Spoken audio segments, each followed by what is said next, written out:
What are you telling me, girl? Is Mayor's pointing her?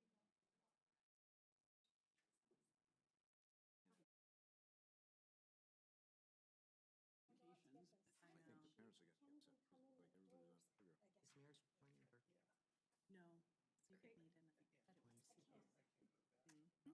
Okay, that's another. I know. Whoa, I'm scared now. You should be. I know. Spooky season. You can shut me up. I want to be through this early. All right, y'all good? All right, you good?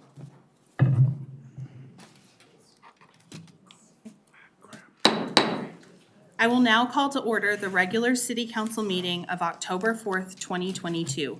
Members of the public are invited to attend in-person meetings in council chambers. Public access to the meeting is also available by telephone by using the call-in numbers posted on the meeting agenda. Meetings are broadcast on Channel 8 for Comcast and Xfinity subscribers and on the city's YouTube channel online. Joanna, will you please call the roll? Mayor Leidy is absent. Mayor Pro Tem Wilford. Here. Councilmember Whitkovich. Here. Councilmember Jaramillo. Here. Councilmember Kondo. Here. Councilmember Lukeman Hiramasa. Here. Councilmember Goff. Here. Councilmember Brown. Here. Councilmember Walker. Here. Thank you. All right, please join me in the Pledge of Allegiance. I pledge allegiance to the flag of the United States of America and to the republic for which it stands, one nation, under God, indivisible, with liberty and justice for all.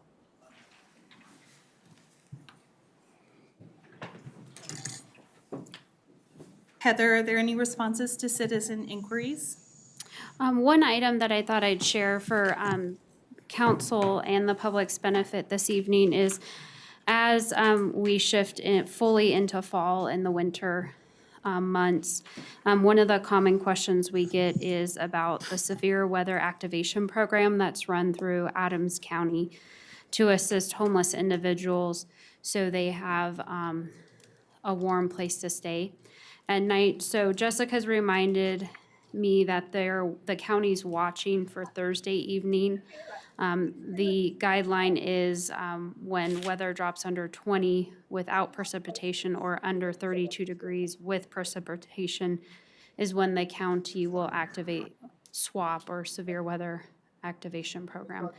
So if anyone has any questions, feel free to reach out to the Crisis Response Unit crew and they can help respond to any questions. If you come in contact with an individual, you can call the police department and they can have an officer come out and assist anyone experiencing homelessness on a severe weather night. Thank you. All right, thank you very much, Heather. Are there any additions or deletions to the agenda? Okay. All right, we're going to move into proclamations. Council, I'm going to invite you to join me in front of the dais. We've got 2 proclamations tonight.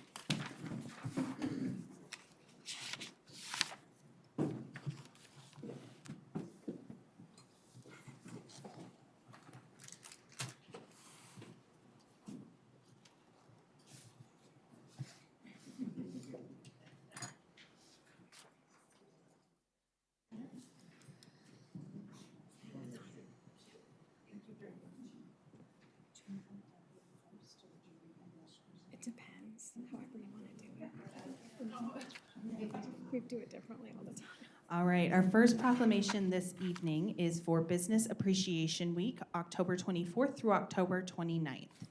Here the proclamation reads, whereas the City of North Glen is proud to cultivate and grow the quality and diversity of businesses to sustain the local economy and workforce, and whereas the City of North Glen is made up of a diverse base of more than 1,000 businesses and industries that contribute to our local economy, create quality jobs, and enhance the quality of life for its residents, and whereas the City of North Glen's goal is to create a business-friendly and welcoming environment for companies to successfully increase sales, capital investment, and wealth, and whereas the City of North Glen recognizes the many charitable civic and philanthropic contributions made by businesses and their employees, and we encourage their continued participation in the development of our city.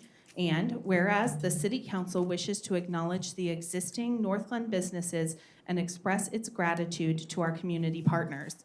Now, therefore, I, Jenny Wilford, Mayor Pro Tem of the City of Northglen, Colorado, do hereby proclaim the week of October 24th through 29th, 2022 as Business Appreciation Week in the City of Northglen and encourage the community to join together in thanking Northglen businesses for their many contributions to the quality of life in our community and the sustainability and economic well-being of our city.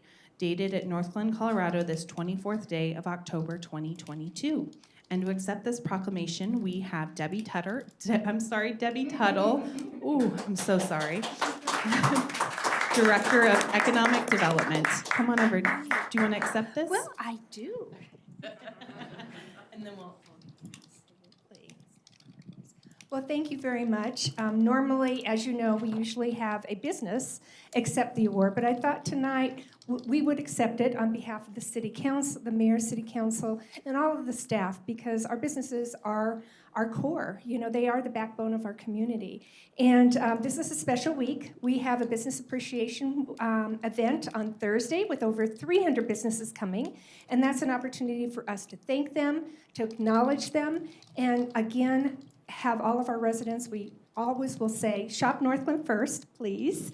And also to tell you that Shop Small Saturday is the Saturday after Thanksgiving. So please try to make an effort to go out and shop at one of our small businesses. All right. Thank you, Debbie. Okay. Do you want to take hands? So that we can get an opportunity to meet you? Just get in the middle and show your proclamation. Thank you. We have to do this just in case we don't know who I am. I am Miss Brown. Oh, Nice to thank meet you. Very nice to meet you. Alright. Okay, you guys ready? 1, 2, 3. Again, last one. Thank you. Wonderful. Thank you, Debbie.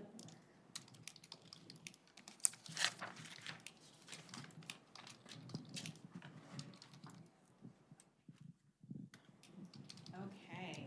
Our next proclamation is to honor National Substance Abuse Awareness, or I'm sorry, National Substance Abuse Prevention Month. And the proclamation reads, whereas October has been designated as National Substance Abuse Prevention Month, an observance to highlight the vital role of substance abuse prevention in both individual and community health, and to remember those who have lost their lives to substance abuse. It is also time to acknowledge those in recovery, as well as the family members, friends, and professionals supporting them. And whereas millions of Americans suffer from substance abuse, which includes underage drinking, alcohol dependency, non-medical use of prescription drugs, abuse of over-the-counter medications, and illicit drug use. And whereas last year, a record 107,000 Americans died of drug overdoses, and more than 1,000 of those who died were teenagers who had their whole lives ahead of them. And whereas prevention is essential to reduce the chance of developing a substance use disorder later in life. Prevention strategies targeting the root of the problem are essential to curb drug use and help people lead healthier lives. Through community-based efforts involving youth, parents, educators, and government officers, we can strengthen the support systems that deter our young people from misusing or abusing substances. And whereas we are grateful for the efforts of organizations who provide substance abuse prevention programs, law enforcement agencies, and school districts who are prepared to respond to overdoses, and community members who work to lessen the stigma surrounding substance abuse. And whereas it's imperative that each of us learn to recognize the risk and protective factors that influence a person's likelihood of misusing substances in an effort to prevent substance abuse, reduce overdoses, and prioritize the safety and well-being of everyone in our community. Now, therefore, I, Jenny Wilford, Mayor Pro Tem of the City of Northglen, Colorado, do hereby proclaim October 2022 as National Substance Abuse Prevention Month in the City of Northglen and urge everyone, parents, siblings, friends, neighbors, teachers, co-workers, and community members to reach out to the people in their lives to share information, promote healthy lifestyles, and offer support for prevention and recovery from substance abuse. dated at North Glen, Colorado, this 24th day of October 2022. And I want to invite our Chief James May, Jim May. Wow, I'm really on a roll tonight. It's fine. To join us, and I believe you'll be accepting this proclamation with Councilmember Brown. He was gonna catch me and I almost fell. For those of you that don't know, I'm suffering from some severe back pain, so I apologize. My name is Becky Brown. I'm a councilperson for Ward 2, and this is a very passionate subject for me. When I found out that I got to accept this award or this proclamation with Chief, I took a few minutes just to write down my thoughts, so please indulge me. We live in an amazing city, and I'd like to thank the City of North Glen for the proclamation. In 2011, President Obama issued the first ever presidential proclamation designating October as National Substance Abuse Prevention Month. That was the same year that I realized addiction had touched my life very personally. I've always thought that being from California, nothing could get past me with those crazy California people, but it did. And the second I realized that it had hit me, like many others, I realized that I did not know the depth of addiction or the grasp that true addiction has on the addict. Growing up, I had seen people addicted to heroin, meth, cocaine, and alcohol, and I thought I had seen it all. I've seen people die from addiction, but that was nothing compared to the roller coaster ride of the next 10 years of my life for my family and myself. During the next 10 short years, I watched my children's young friends pass from their addictions, one by one. It seemed that every month we were losing a young adult to drugs or alcohol addiction, funeral after funeral, as I watched parents and families torn apart by addiction. Hold me. Just in case you're unaware, burying a loved one from an overdose brings on another layer of guilt, or another layer of grief. Friends and family of the overdose victim deal with guilt throughout the grieving process. What did they do wrong? What did they not see? Why could they not save them? Along with varying degrees of shame. Why most people look down on addicts in disgust, we need to accept the challenge and address the issue on every possible level. Addicts don't wake up one morning and decide, this is the day I'm going to become an addict. Today I'm going to destroy myself and my family. That's not how it works. Addiction comes on slowly at first, but takes over control of the addict's mind, body, and soul in a very, very short time. Addiction destroys everything it touches. It's a fight that the addict can't win without our help. Whew. What was one time fun for them is now controlling their every move. They lie, they cheat, they steal, anything and everything to try and get that next fix. As humans on this earth, we're taught to be compassionate, to look out for our fellow man, but so few of us do when it comes to addicts. Most want to blame the addict or Big Pharma, but the problem is too big to even try to place blame. I'm urging you not only in October, but every day to educate yourself and others on the risks of addiction. If you're a parent or a spouse of an addict, there's help for you out there. Be aware of what's going on, not only in your life, but in the lives of those around you. Have the hard conversations, those uncomfortable conversations that you'd rather not be having. Some important things to remember when doing that is don't turn the talk into a lecture, or you risk losing someone's attention. Have a conversation when there's no distractions, and highlight the risks to their development in life should they abuse drugs or alcohol as a child. It's a short page. Also, ask those probing questions to see what exposure they've had to drugs and alcohol, whether it be through peers or other family members. Remember, these are ongoing conversations, not just one and done. Share my story, share your neighbors, friends, and friends of friends' stories. Share the story of the 33-year-old man who overdosed last Saturday. When he tried cocaine for the very first time, he had no idea it was laced with fentanyl, and he overdosed. He survived only because someone in the room had Narcan and could administer it properly. You may not think that addiction is affecting your life, but chances are, if not now, it will at some point. If through education and open conversation we save even one person from addiction, we're doing our jobs. SAMHSA, the National Drug and Alcohol Treatment Hotline, provides information on alcohol and drug abuse, local treatment options, and support through hotline counselors. They can be reached 24 hours a day at 1-800-662-HELP. Thank you for listening.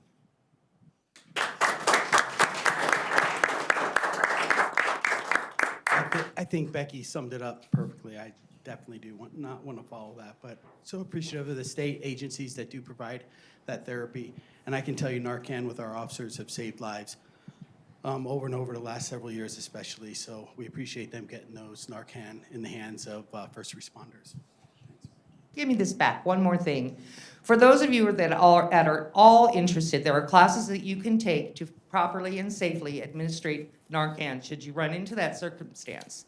Once you take the class, the kits are free. I routinely carry it in my purse. Not for anyone in my family, but maybe just to help somebody who I might run into while I'm grocery shopping or at the laundromat. Because I can tell you this now, that I've watched so many people die, I can spot an addict a mile away.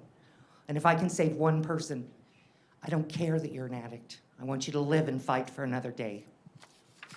Thank you.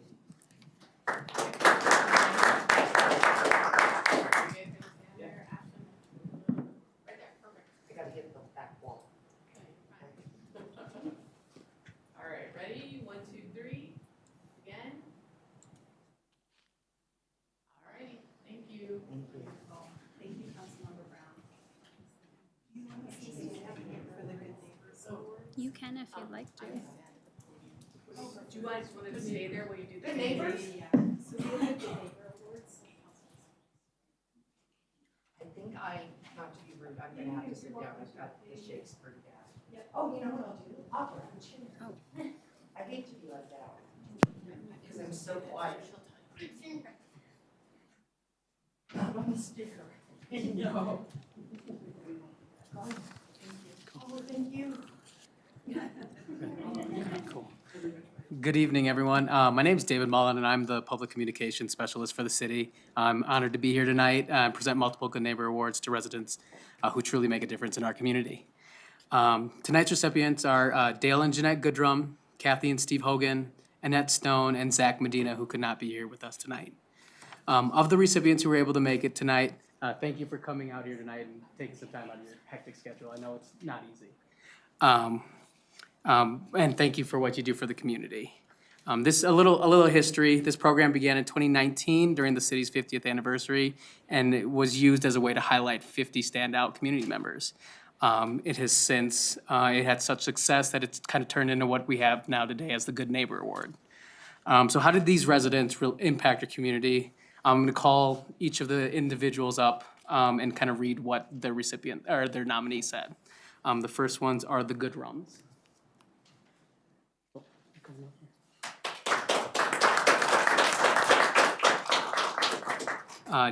Dale and Jeanette are always willing to lend a hand if needed. During the time they've been my neighbor for the past 10 years, they've shoveled the snow in front of my house, trimmed the trees, and more, all without being asked. I wish all neighbors could be as willing to help out as these two wonderful people have.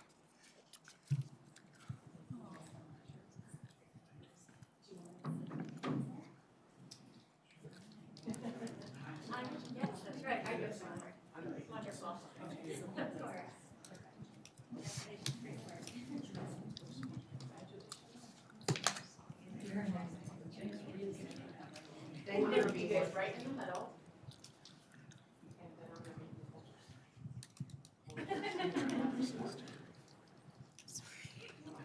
Hold the bag, doesn't matter. Okay. All right, you guys look great. Everybody smile. 1, 2, one more, different angle. All right, one of those should work. Thank you.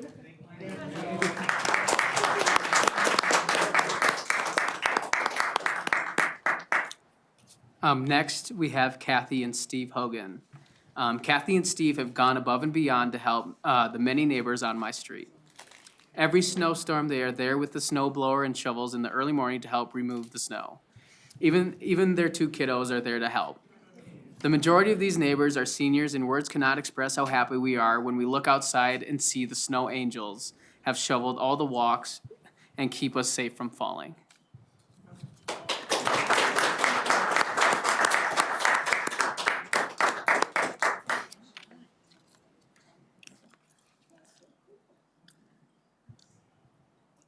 I got everybody. Are you ready? 1, 2, 3. Keep smiling. Keep smiling. Smiling. All right, one of those should work. Thank you.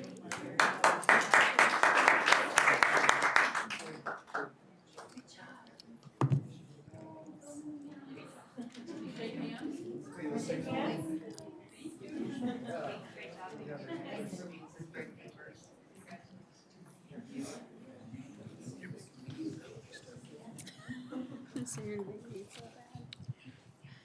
Next, we have Annette Stone. I live with my mother, who is 88 years old and can only drive in the neighborhood. With that said, I needed to have hip replacement surgery, and the closest place is Rock Creek, which is way too far for my mother to drive. I also couldn't drive because of the number of medications that I was on related to the surgery. She took me to every appointment, my surgery, and PT afterwards. 6 months later, I needed knee replacement surgery, and she did the same thing for me again. In addition to this, she's taken care of my mother and taken her everywhere. If I needed something, she was always there without even asking. I can't say or do enough to thank her for what she's done.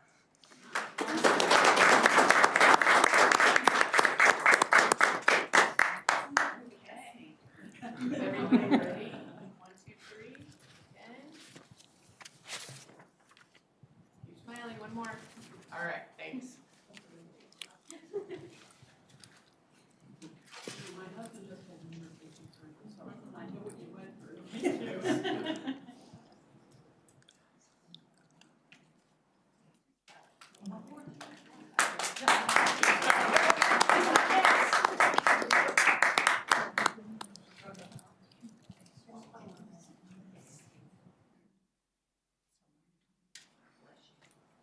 And then the last recipient couldn't be here tonight, but his name is Zach Medina.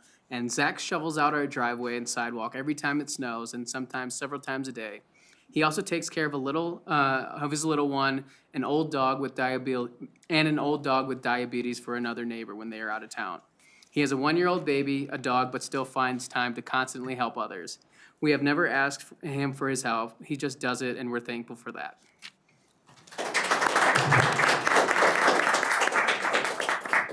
So thank you to everyone who came out tonight, and thank you for being a good neighbor.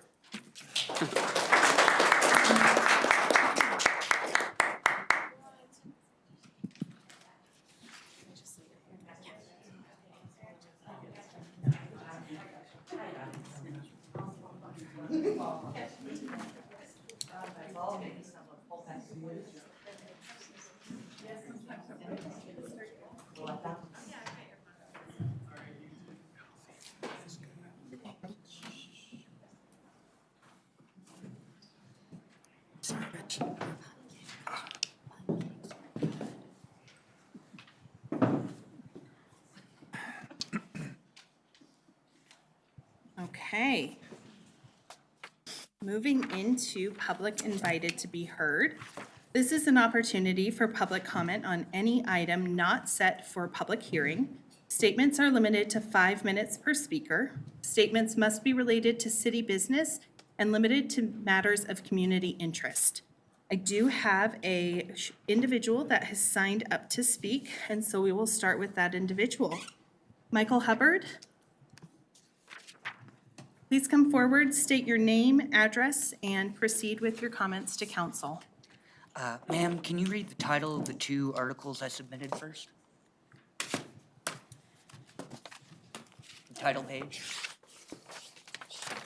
Would you be able to maybe introduce what you shared with us? I only have one of those articles physically with me right now. You want to take this one? I'll take Nick's. You only have the second article digitally.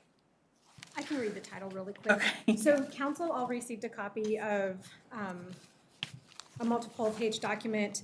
On the front, it's called Alabama Lawmakers Pass Bill to Limit How Much Municipalities Can Keep from Traffic Fines.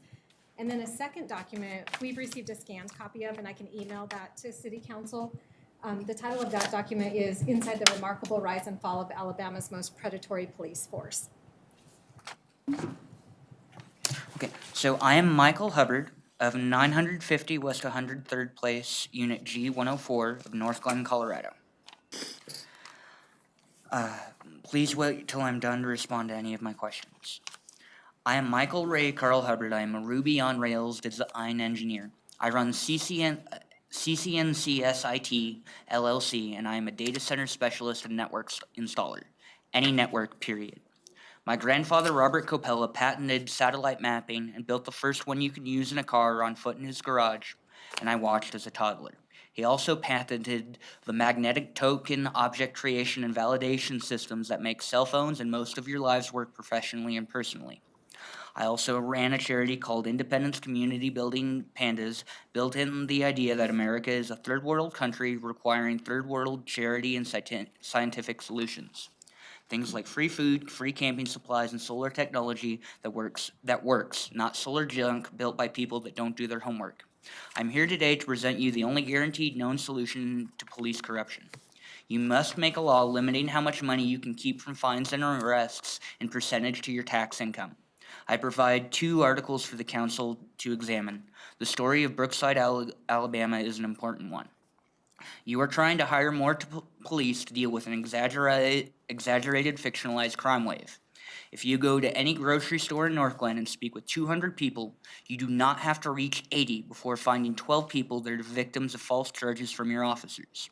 You must provide community activities and solutions for adults and children. You can create standards for vehicle creation that require low-speed racing geared towards optimal performance and handling at legal speed limits. This will also allow for the potential creation for more competition in the vehicle industry, as every motor company makes vehicles that go faster than the speed limit. You do not have charity garage organizations like you do bicycle charities in the state. I promise that the lack of police response to car theft can be offset by 50 mechanics on payroll to relieve the burden on minimum wage and blue-collar workers. I would like to know if your body cam system is meant to charge per incident or per camera. If the system was built per camera, how on earth is someone who has been abused and falsely charged or entrapped going to afford to defend themselves? People do not have the money for a 6 or 12 officer scene. You have a problem in your medical industry. Your hospital workers and state evaluators have stated to me on camera that the police will harass and suppress them if they assist anyone in documenting, photographing, or helping anyone suffering from police misconduct, falsification of charges, or police brutality. I have heard this in 2 facilities and from Aurora State Hospital. Agilent Retirement Home, just 3 miles south of here, has had a patient die from being choked by a nurse shoving pills down a hospice patient's throat, and nearly killed my girlfriend Barbara Blair's mother, Cindy Blair. The ombudsman stopped responding to my girlfriend after we sent her photographs of mice in her mother's room 3 months ago. Her father died refusing medical care after fleeing the same facility. We believe her father refused care because of the behavior of the police when his daughter sent them to get him to receive help. Her father would state to us he would be happy and feel safe if officers Frazier and Barnes would just go away and leave him alone. We did not believe him till after he died, and I required medical care because Riviera Apartments had a second air crisis during our stay there.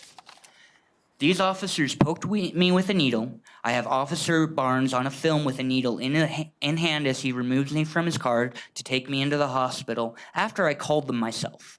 Riviera did not evacuate their residents and members of AIG Construction and told us the morning of May 6th we were not supposed to be in our apartment and should sue. Riviera filed permits for this crisis but did not evacuate us or provide notice of behavior and choices and work that affected our health. The police's only response when we could catch them was that we should sue.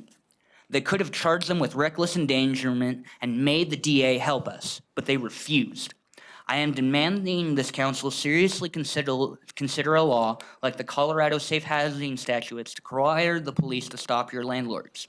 You have 15 complexes in your city misbehaving, 2 of them on Huron within 5 blocks of each other.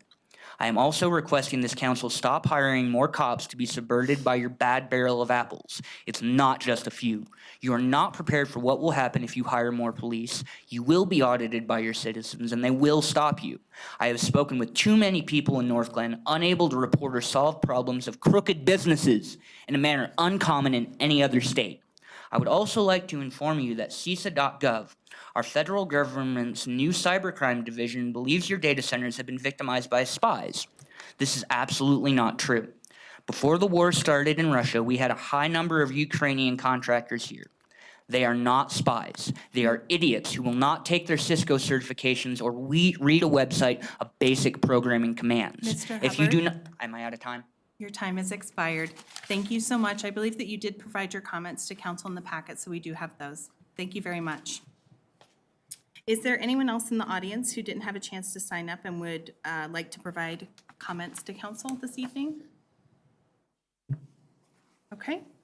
Is there anyone on the phone who would like to speak to council? You may press *6 to unmute yourself at this time. Okay. Hearing, I'm sorry. All right, moving on to communications. We're going to start backwards. We usually start with Ward 1, but since Ward 4 is in charge tonight, we're going to start there. Thank you, Mayor Pro Tem. I had a feeling you would do that to me again. You like to mix things up. Go ahead, Councilmember Okay. Lukman Haramasa. Thank you, Mayor Pro Tem. I just only have a couple of small things. First, I would love to recommend that everybody sign up for Code Red Alert. There was recently a Code Red Alert, and I received an email, a text, and a voicemail, and it is such an efficient way if there's any type of emergency, whether it's weather-related, or in this case, trying to locate a citizen who is having an episode of dementia. So that it could be Amber Alerts, different types of things. So I would just highly recommend that our citizens please sign up for that if you haven't. And then I attended a walkthrough of Vantage High School and Crossroads with our SROs and Councilmember Kondo here. And I would just like to, first of all, thank our SROs and the principals for being so accommodating and letting us walk through.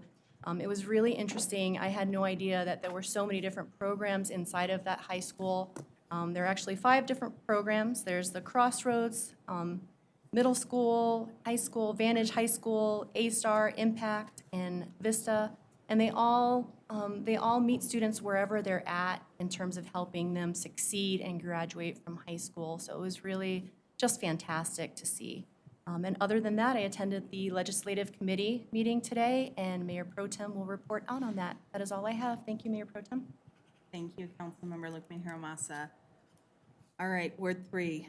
Let's start with you, Councilmember Goff. All righty. On October 13th, I attended a presentation by CC4CA on the federal funds that are available through the Inflation Reduction Act with the focus on sustainability and electrification of buildings and things like that. And a lot of the money that's out there requires, it's a competitive grant program, which is really kind of a burden for small towns like us because, you know, we have to have staff go through all the process of writing up the grants. And so anyway, it was interesting to get that information, and we have links and things like that to follow up on.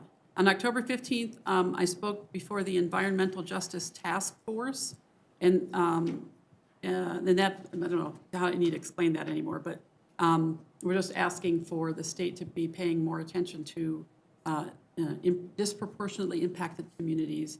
And, you know, we have businesses like Suncor that really are affecting a lot of the people that maybe live in North Glen, but certainly even, work in North Glen and certainly even live in North Glen.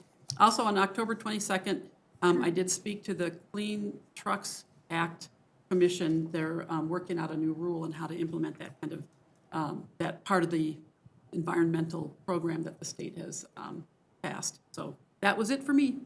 Wonderful. Thank you, Councilmember Goff. Councilmember Condon. Take that with like, maybe there's some dread about what I'm going to say here. Or, No, I was like, is it going to be somebody else, or are we going to go in order in Ward 3? So on to you, sir. Thank you, Mayor Pro Tem. First of all, I do want to thank the Councilmember Lukman Haramasa, because besides Vantage Crossroads, we actually toured several other schools, as well as witnessed a lockdown drill at Holstrom Elementary. And as you know, in the news today, there was a shooting in South St. Louis. So my hearts and prayers are with those emergency responders, the teachers and students. You know, clearly, in my mind, as a new council member here on the days, safety in the schools is so important, and that's why both Luke Mann-Haramasa and myself spent quite a bit of time. I think we've visited 6 or 7 schools in total now, just to kind of get a handle on the scope and the nature of the problem. So I would like the residents of the city to know that as a city, we are taking this very seriously and devoting more than sufficient time to really understand this so that if God forbid an accident like this happened, we're ready. On a lighter note, I believe Luke Mann-Haramasa attended the North Metro Fire Rescue training on October 7th. We actually will have another event where I believe Councilmember Jaramillo, Wikovich possibly, maybe Walker, Goff, and myself will also get to see firefighters in action. And as a former Navy guy who has fought fires myself, fighting the beast it'll get your adrenaline up, but it'll give you a higher respect for what it is to fight fires. And we'll actually talk about that in our Ward 3 meeting that we have coming up on November 10th. What can residents do to better prepare their homes so that they're more fire resistant? And then on a lighter note, again, I participated in the Safe Streets Halloween, which was sponsored by North Glen Police Department. I will say that I handed out more candy that night than I think I will have ever handed out in my life. I must beg forgiveness from the residents because, I know that many of their kids are probably on sugar highs for the next 2 weeks, maybe 2 months. But it was a great opportunity. North Metro Fire also sent a ladder, which is great. And again, it was a great opportunity to come together as a community after COVID. And I certainly hope it helps us start to bind and become a tighter, more civil society as a result of that. Thank you. All right, thank you, Councilmember Kondo. Councilmember Brown. I have some exciting news that I want to share first off. I had the privilege and the honor of taking a road trip with our city manager, Debbie Tuttle, and Shannon from her office to accept the Eddie Award. Woo-hoo! I'm going to show it to you because it takes 2 hands. This award was presented to the city of North Glen for, hang on, I don't want to screw it up. Come on, phone. It's the drama that brings it in. We were awarded as the Medium Community of the Year by the EDCC, which is the Economic Development Council of Colorado. I was there as a representative for NURA because it was an Urban Renewal Award. Thank you very much. And I'm going to tell you this trophy, every city that hosts these awards every year gets to design their own trophy. So we looked at the trophy and thought, wow, that's beautiful. And then we picked it up. I would say probably about 5 pounds. It's a good thrower. But it was so exciting to be amongst other people, to be one of the few cities up in northern Colorado that was recognized at all. It was just a phenomenal night, and I could not be prouder of our city manager, of our economic development team, of Ms. Tuttle and Shannon and everybody. Just, it made me feel so good. I've been on NURA for, maybe 4, 5 years. And it is one of my favorite things to do with the city. In fact, I arm wrestled a city council person who wanted to take it away from me on my last year. I'm like, no. I love the board. I love what we do. And I could not be prouder to represent the city of North Glen with that. I also had our NURA meeting last week where we did our budget overview. And we had a discussion around our joint meeting with council that's coming up at the end of this month. Debbie is helping us put our packet together, get our key conversations pieces together, and I think that you'll find that we've been doing a lot. So there's some exciting things going on in the city of North Glen, as you know from being at the marketplace this weekend.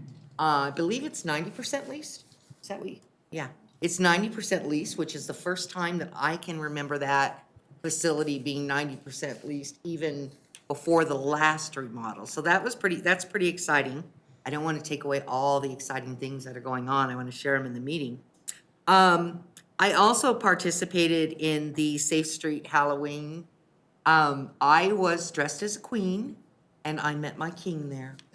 He was 9 years old, and I have a picture with him because he was my king. My real king was off playing with his drone, taking video pictures of everything that was going on. But I got to meet my king, and that was really fun. The kids love it. I'd like to thank the community members that made the donations of the candy, except for the 2 pounds that my granddaughter brought home. That's where what you said, Mr. Kondo, comes into play. Sugar high. And then we've got another one, and then another one. So we had a great time. And once again, there were cookies from Cakes by Karen, and you know that makes me happy. So it was a wonderful event with firefighters and police officers and scavenger hunts, and it was just great. I heard lots of wonderful things from the community. I'd like to thank the Northglenn High students who participated in the booth contest, and even some of the students from outside of Northglenn High this time, so it was really exciting. One thing that I forgot to add, Mayor Pro Tem, is that I'd like to have a discussion, possibly after communications, regarding the waste optimization conversation that we had last week during study session. I just want to make sure that as a group, we're all on the same page and that we're giving staff a clear indication of what we really want done moving forward, if anything. Okay. Okay? All right, we're gonna put that to what you've just asked. We're gonna let everybody finish with their Absolutely. updates, and then we'll jump directly into that before we move over to staff updates. Okay. Does Thank that you sound very okay? much, Mayor. Okay, cool. Awesome. Thank you, Councilmember Brown. Councilmember Hermio. Thank you, Mayor Pro Tem. I have nothing to report for the past week, but in the next week and a half, I'll be attending the North Metro Fire Training, as you mentioned. It sounds pretty exciting. I have a couple cousins that are firefighters, so I get to, relate with them more now, and so that's something I look forward to.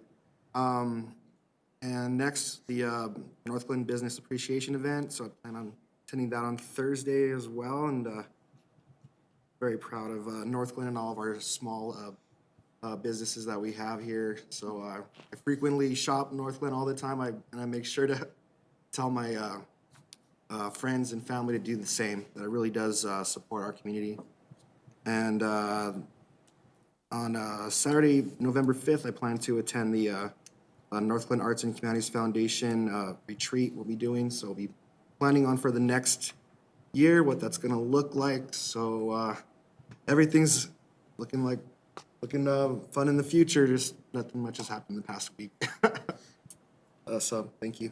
Wonderful. Thank you, Councilmember Hermio. Councilmember Wickfitch. Thank you. So weird going last. Just 2 things to report out on. I attended the Parks and Recreation Advisory Board meeting on October 13th. Maybe you've seen in the news recently that municipalities have been getting funds from the Broncos sale proceeds. And so Northglenn is getting about $400,000. And so the board and Amanda and her team are going to be working on coming up with some options on how we can spend that money. So that's really exciting. There are also 2 vacancies, Ward 2 and Ward 3. We're looking for residents from those wards to join the Parks and Rec Advisory Board meeting. You can go to northglenn.org to fill out the application. Postcards will be going out. Hopefully we do get some applicants. If not, after some time passes, we'll be opening up to Ward 1 and Ward 4 to see if we can just get some folks to fill those spots. I also attended the Vail Board meeting on October 19th. We also have 2 vacancies there. We had our going away party for Leslie Carrico. She was on the Vail Board for 22 years. So we had a little send-off for her, and we're going to miss her. She is finishing out the year, but we literally have no business for the rest of the year. So we are looking for applicants to fill that vacancy, and then we have an alternate member vacancy as well. So we're looking for that. Revenue is looking good. I'm sure everybody knows we get some proceeds from every traffic ticket, and those are going up, which means the Vail Board gets more funds to grant out, so that is a good thing. So it's looking like next year we will probably be able to accept grant applications since we did not do that this year. And that is all I've got. Ashley, can I? Yeah. I'm sorry. Go ahead, Councilmember Brown. Can you explain to the residents that might be listening what the Vail Board is and what you do? Sure. VAIL stands for Victims Assistance and Law Enforcement, and we essentially grant out money. We get, I believe, a portion of the annual budget is earmarked for VAIL, and then we get money from traffic tickets as well. And so any organization that deals with victims or law enforcement, they're welcome to apply for grant funds. And then the VAIL Board meets, we interview, and then we hand those funds out. And unfortunately, this year, we just did not have enough funding to make it worthwhile to help the organizations who normally apply. So we decided to forego that. But next year, it's looking much better. Thank you very much. Good question. Thank you. And then I believe that we have Councilmember Walker joining us via phone. Thank you, Councilmember- ma'am. Can you hear me? We sure can. Go ahead with your update. Yes, ma'am. Thank you. So I also attended the Lizzie's Axe Throwing, which was a great time, and invite all of our citizens out to check out. They even have a private room in the back that you can reserve for parties, and there's kid-friendly games there too. So I invite everyone to come check it out. One also thing I'd like to bring up, because it'll be in future conversation later tonight, is the sustainability coordinator that the city is looking at bringing on. And since I've just received the responsibilities of it, and given the extremely light workload of it and no measurable ROI back to the city, I hope it's something we can talk about in the future, and maybe putting some more realistic definitions and goals to measure this position by, as I believe it's going to pass. So I look forward to maybe having that conversation in the future so that the city gets its most bang for its buck, because I believe the salary is significantly inflated for what the roles of this responsibility are. So I look forward to discussing that possibly in the future. And that is all, Mayor Pro Tem. All right. Thank you so much, Councilmember Walker. All right, so for my update, first, I will provide an update from the Legislative Committee. We did meet this evening. A couple of things came up. First is we heard a request from our lobbyist as to if we would be comfortable with them potentially representing other municipalities. And so we had a conversation about potential conflicts that could come up and how our firm would be handling those. And so in the event that they do, they are awarded a contract with another municipality. In the event that there is a conflict, there is Ed and Jennifer. And so one would take one jurisdiction, the other would take the other jurisdiction, so that both of the municipalities' interests are equally and well represented. And so we did give them permission as a committee to move forward with seeking additional contracts and to keep us updated as they move forward in that process. In particular, they were asked to apply by Westminster as well as the city of Arvada. Secondly, we heard a brief update of what we may anticipate seeing in the upcoming session in terms of legislation. And the top three things that we really heard a lot about was a continuation of the conversation around affordable housing, looking at different mechanisms to fund affordable housing, as well as other ways to expand the creation of housing that specifically targets the missing middle, which we discussed last week at council. We also heard a lot about the state budget and the reality that there could be upwards of $3 billion in Tabor refunds coming, which will put some additional constraints on the general fund. And also inflation's going to be playing a pretty significant role there as well. And then the other thing we discussed was our annual legislative dinner. So mark your calendars for January 23rd. This is already a standing council meeting, so we're utilizing that Monday that's already on our calendars to have a conversation and have some dinner with the state senator and state representative that will represent North Glen. And then finally, we are going to be moving ahead with revising our legislative guide at the next meeting on November 14th. And so if you as a council member have looked at the guide and saw a number of things that you think need to be updated, or perhaps there's an issue that the guide is silent on, this is a good opportunity for you all to provide feedback directly to the committee so that we can make sure that those changes are reflected in the final draft that will be presented ultimately to council for consideration and adoption. So our next meeting will be held on November 14th at 5 p.m. And again, just send us any updates or things you want us to take a look at.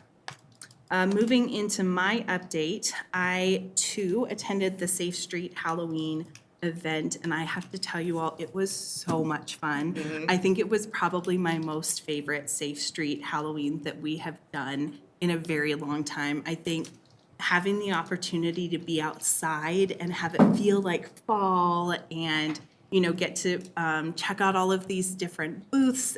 It was just so much fun. There was a lot of energy, and the creativity that we saw from Vantage Point High School and Northland High School and all of the different clubs was just so impressive. And I hope that once we may actually have a winner. I don't know, Heather, if you know who the winner was of the booths, but maybe that's something that we can get an update on. Ooh, okay.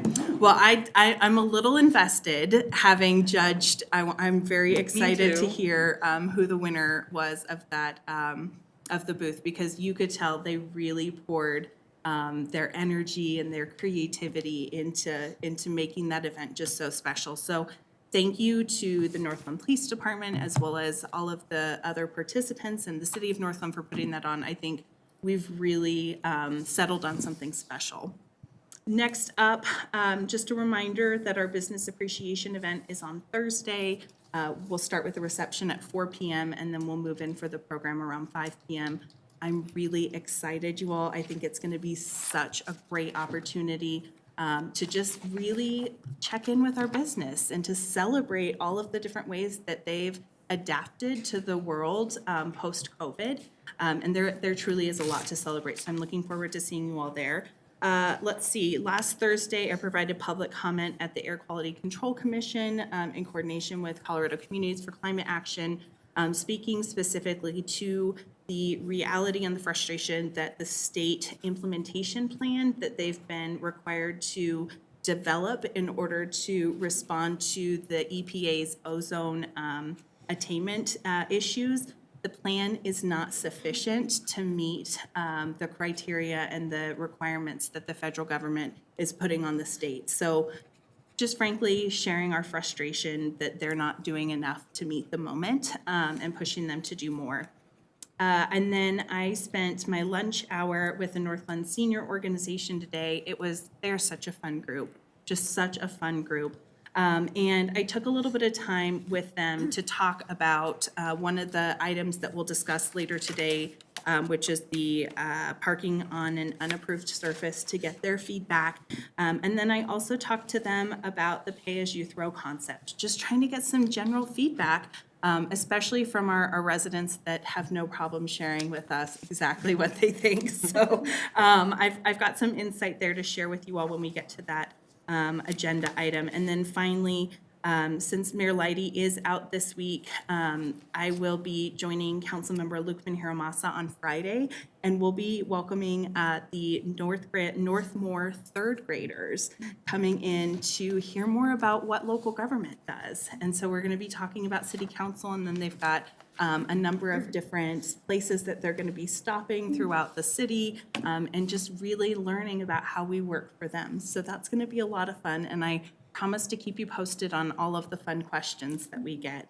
And then finally, Mayor Leidy will be out next Monday as well, so you'll be stuck with yours truly on the 7th for a study session. So that is all I have, and with that, let's move into our conversation around waste optimization. So Councilmember Brown, you asked if we could do a check-in with council and see, if we want to move forward with public engagement. Is that correct? Yes. Okay.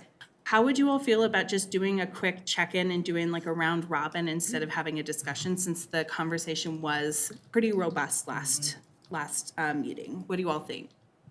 Is that good? That works. Okay. Ashley, how do you feel if we start at your end? If you don't want to, we Yes, can I don't start like with Councilmember Jaramillo. You can get a pass. Well, we received an email about this, so I had been thinking about it. I didn't have too many thoughts on it, but, I think I am on board for hitting pause for now. I don't know if that's what we want to call it, but after our last discussion, we all, we want to have a lot more community engagement and just hear a lot more before we move forward with it. So I guess that's kind of where I am. Okay. Thank you so much. Councilmember Jaramillo. Thank you, Mayor Pro Tem. I did think that we were moving kind of fast. I thought when we were, brought up this waste optimization last week. So I feel like we do have to engage with the public and let them know that some of their fees that they're paying now could be doubled. So, or some people can pay a lot less. So it depends on where you're at in that sliding scale. And that's where the education comes in.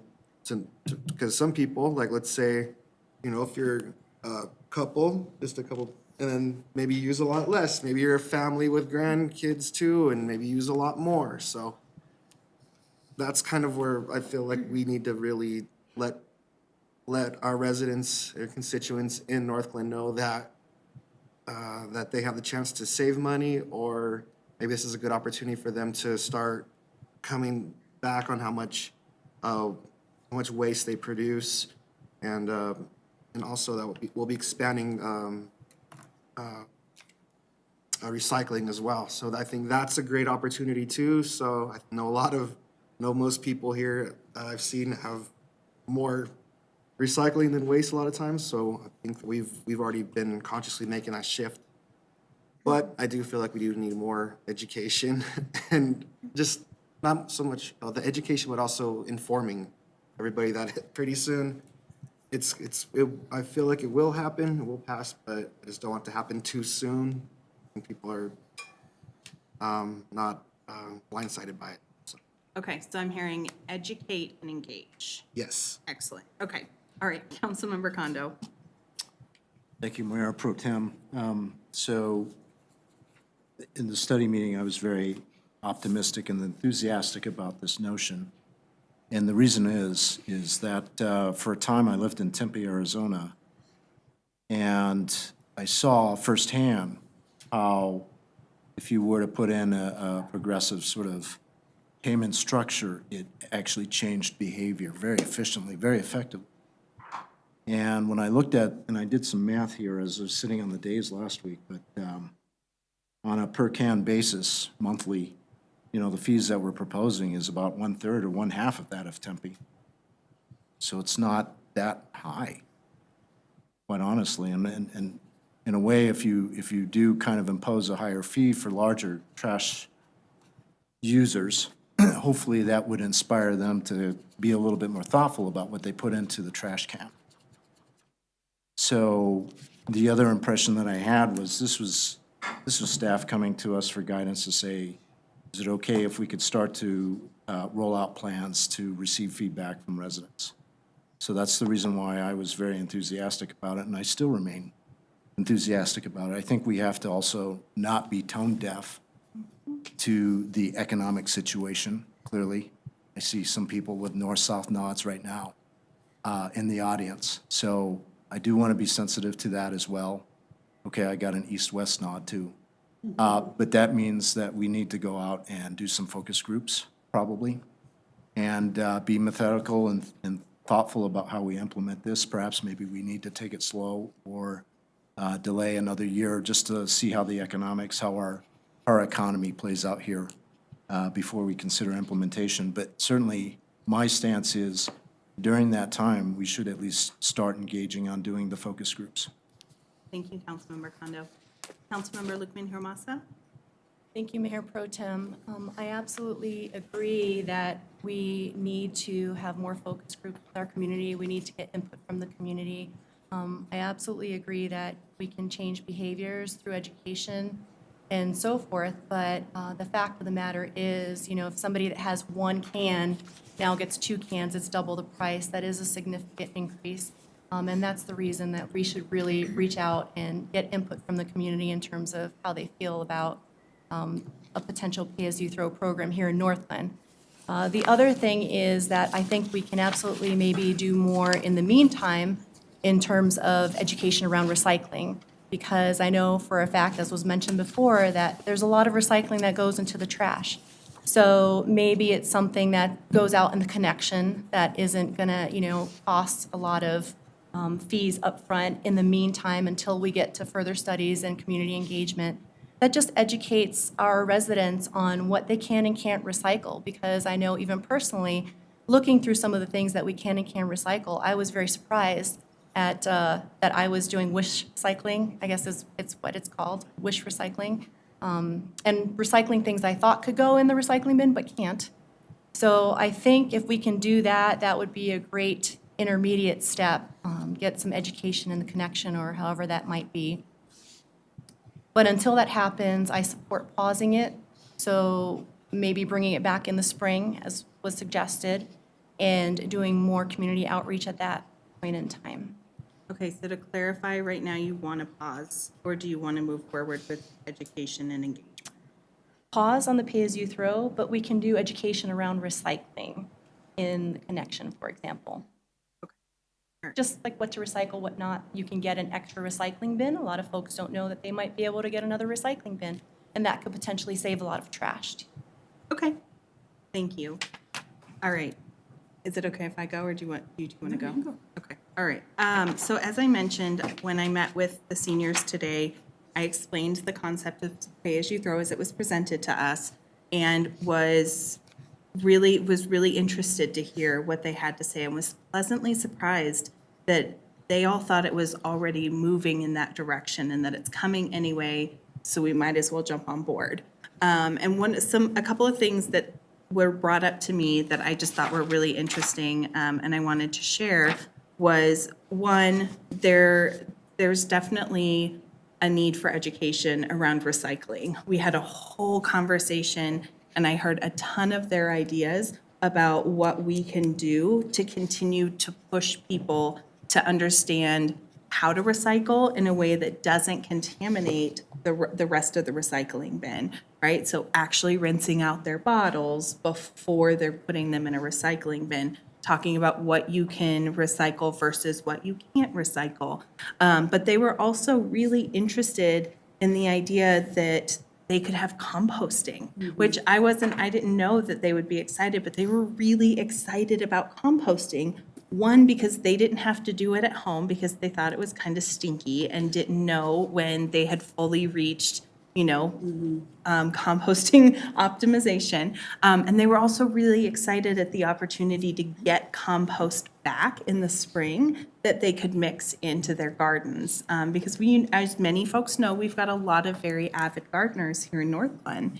The other thing that they were interested in was knowing, if they were only going to get one recycle bin, if they were to, pursue a small, medium, or large trash can. And when I shared you could have 2 recycling or 3 recycling bins, they were like, sign me up. And so I was really surprised because my expectation was that their initial reaction was going to be like, absolutely not. There was even a resident who shared that, and obviously this is not happening tomorrow, but shared that her sister lives in a city where everybody rakes the leaves out into the middle of the street, and then the city comes through, sucks up all of the leaves in the street, and then composts all of them. And so there are a lot of really creative ways to, incentivize composting and to do these things as a community. And I feel like in our last conversation about trash and pay-as-you-throw, I was really critical. And the mayor had said something about, how we recognize that change can be hard in our community. But the one thing I think we can all agree on is that when we bring our community along and when we have conversations and we build out a solution that our community has had a hand in developing, we all win. So I am very much in a place that, I don't know that we should be rolling out, here are the exact prices that you're going to pay, but I do think it's worth having the conversation and sharing the framework that maybe we do want to move, because whether we move forward today with pay-as-you-throw or we wait 3 years, we are going to have a public conversation about it. We can't just make this decision as council. We need to have community buy-in, and we need to do the work to bring them along with us. So I'm 100% in the let's move forward with education and figure out if our community's on board and what changes we may need to make in order to make the program work for them. So that's where I am. Let's hear where you are, Councilmember Goff. Okay, thank you. I'm not sure exactly where to start. First of all, I know we've had some comments about how maybe some council members were blindsided by this being brought forward to us last week. And I remember conversations that we were talking about, and brainstorming goals for council around composting and, improving recycling. So it wasn't a surprise to me. I was happy to see it. I'd actually love to see this move forward, of course, with lots of community engagement. I don't think you can really argue that more trash in the landfill is a good thing. So I think, more recycling, better efficient recycling is the way to go. I love the idea of composting, and I'm glad to hear that, other people think that as well. Unfortunately, so many of these situations seem to fall into a place where you have to decide between what is best for the environment and for the future generations and cost. And so that's just an undeniable, obstacle or issue that we have to deal with, challenge, maybe that's the way to say it. So I would really like to see us move forward in some way. I think your idea of not, being dead set on cost is a great one. Community engagement, education, and, maybe it takes a year, but I sure hope it doesn't take much longer than that. Thank you, Councilmember Goff. Councilmember Brown, where are you? I'm with wanting to pause. I have been on council for 7 years, and quite often, most of the time, we do not get enough public engagement. I think that we need to pause, not pay any more consultants to do any work for us right now, not proceed with spending any money, outside of our normal duties in order to research this. I like the ideas of educating through the connection, and starting to gauge our population, our community, our residents, their thoughts on it. One of the things that really scares me, I know we like to be like head of the game, we want to be the first city to do things, but it scares me that we don't have anybody, for an example, right? Westminster's not talking about it. Thornton's not talking about it. Arvada's not talking about it. And here, we're going to talk about it and then start talking about throwing some really large costs around for people who may have extended family living in their house, may not have the abilities to participate in the program fully. I like having education around, yes, you can have more recycle bins. I like having conversations around educating people what can be recycled. For the longest time, I thought you had to take the lid off the bottle in order to recycle it, and apparently you don't. The rinsing. There's so many misnomers about what you can recycle and what you can't recycle. I think that we should take an approach where we educate first, get people's feelings, and then come back and look at it, maybe in the springtime, maybe in a year. But I don't think in these tough economic times that this is the right time to be talking about taking someone who maybe just really doesn't want to recycle and then charge them twice as much as what they're paying now. I have 5 people living in my house. I recycle. I only have 1 bin. I'm going to go for 2. But to add or up my trash bill for me right now is not something that I can afford to do. You cannot go into a grocery store without spending $300 or $400 where you used to spend $100, maybe $150. I think that the economy needs to stabilize before we proceed further. One of the things that I have been discouraged by on my time on council is that we'll have a study done and do nothing with it. And then the next council comes in 3 or 4 years later, and the information that they're looking at is a study that we ordered 3 years previously, which is outdated by that time. But that's what we're basing all of our opinions by. So with that said, and not going any further, I would like to pause. I would like to do public education. I'd like to start getting feelers out in ward meetings, like you did today. Perfect timing. Maybe bringing it to our boards, getting feedback that way, and not spending additional funding for consultants at this time. I think that as a city, we have to unfortunately start to tighten our belts a little bit and be respectful of the economy in the state that it's in right now and be prepared for the future. Okay. Thank you. Thank you, Councilmember Brown. Councilmember Walker, I'm going to make you talk. Thank you, Mayor Pro Tem. I support pausing. I see various issues in this thing. One of the main ones being the composting deal and forcing our residents to pay even if they don't want to use it. And I feel like if you want to use that vanity project of composting, good and great to you, but you should have to pay for it and not subsidize it on the backs of others. So I support completely pausing and along with Councilmember Brown, maybe educating to the connection with the various ways to recycle and ways we can improve that. Thank you. Okay, so I am trying to pull up the mayor's email because we are in a really interesting position right now where I've heard 4 folks that want to move forward with education and community engagement on pay-as-you-throw, and then 4 folks that want to press pause entirely on the conversation, but it sounded like there was some interest in doing some education around recycling and but I guess I'm not entirely sure how we want to proceed, right? Because education around recycling and around waste, I mean, I think is something certainly that could happen, but education versus in addition to getting feedback on the pay-as-you-throw, it just seems like a good idea and opportunity to put those 2 things together. So I guess I'm not sure if anybody recalls the mayor's email and where she is right now. It looks like she is in favor of pausing and revisiting in the spring when we begin strategic planning. So how does that sit with everyone? It's 5 to 4. Like, I just want to make sure that everybody's okay with that. It sounds like it's not a pause forever. It's a pause until the spring when we do strategic planning again. What do you all think? I think this would be a Yeah? good time for Okay. education in the connection and surveys on social media too. I think that would be great just to have feedback.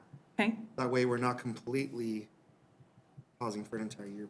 okay, Just the winter season. okay, go ahead. Yes, I support that, but I also think that there's no reason we can't have something in the connection that says how to recycle. Because we did it at our board meeting and it was fun. Yeah. And it was educational. Okay. And I feel like that's not a piece that will cost additional, the connection already goes out, right? Okay. Yeah, Diana, like, yeah. So Yeah, we can, I'm sorry, Mayor. No, I was just going to paraphrase for you. So I'm hearing, let's press pause until the spring when you all are doing strategic planning and we can have this conversation again. We all are doing When we are all doing strategic planning, thank you, Councilmember Brown. And then secondly, it sounds like we can go ahead and move forward with education on recycling and around trash. And maybe that can be done via the connection or social media. The other idea that the Northland Senior Organization had was, can we create some sort of waterproof stickers that like more explicitly lay out what recycling looks like and share those for folks to put on their recycling bins? So maybe this is something we can kick to the Sustainability Committee to come back to us with ideas for how we do a better job deepening our education on recycling. We can do that. One point of clarification, we can certainly do more in terms of education of residents via the connection. In terms of education about pay-as-you-throw, I'm hearing mixed messages about, is that the piece we're pausing? That's the piece that we're gonna pause. Okay, so we're not doing education up until the spring about pay-as-you-throw. It's solely recycling and really trying to increase awareness around what is recyclable and what is not. Yes. Correct? Because I heard elements of both. So that's what I heard, but if you all have different, if you all heard something different, please tell me. I think you're right on. I'd really like to get out in the next connection as soon as possible, that we can have more than one recycle. Because Well- I've been storing mine from week to Okay. week, and, my recycle bin's full, and I have a whole bunch in my backyard that still needs to be recycled. So I think it's pretty interesting that we can have 2 at no cost, right? Yep. Yes. The reason I bring up the clarification is I caution council to get information out there on pay-as-you-throw until you're fully committed to having that conversation with the community and setting up focus groups. That will take work, that'll take additional funding. So when I'm hearing we don't want to spend additional funding, we don't want staff to work on that, that piece is gonna wait. You're gonna have that conversation in the spring and strategic planning. You're gonna determine whether or not it's a priority at that point in time. And then staff will build a schedule for how that pay-as-you-throw piece fits in moving forward. Am I understanding correctly? Can I just Can I- get a quick, go ahead. Can I just want to, I hope that when we begin the conversation this spring, that we're kind of ready to hit the ground rolling in terms of getting in. Because I just think it's going to take so long. I mean, to me, if we even ask now, just, have you heard of pay-as-you-throw? Would you like to do something like that here? Or but I guess I'm in the minority in that. I feel like we need to get in as much information from our residents as we can, as quickly as we can. Can I So- ask a follow-up question? Sure. Heather, what, have you all had a conversation about what you anticipate the budget needing to be for public engagement? Because I know that we're gonna be bringing on a new, if council approves the budget, a new sustainability coordinator in July, and I don't know if, that seems like a perfect project for. We sustainability. haven't. I told Brooke and Diana to hold off because it was unclear based on feedback that we had received from last week's conversation. This project, I really need to emphasize to council, this project was included in the 5-year strategic plan. This was a council-initiated effort.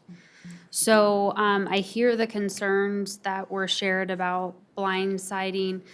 This was not staff-driven, it was council-driven, and that's not to point fingers or anything like that. That's just to really reflect the origin of the idea, right? This is something that council asked for.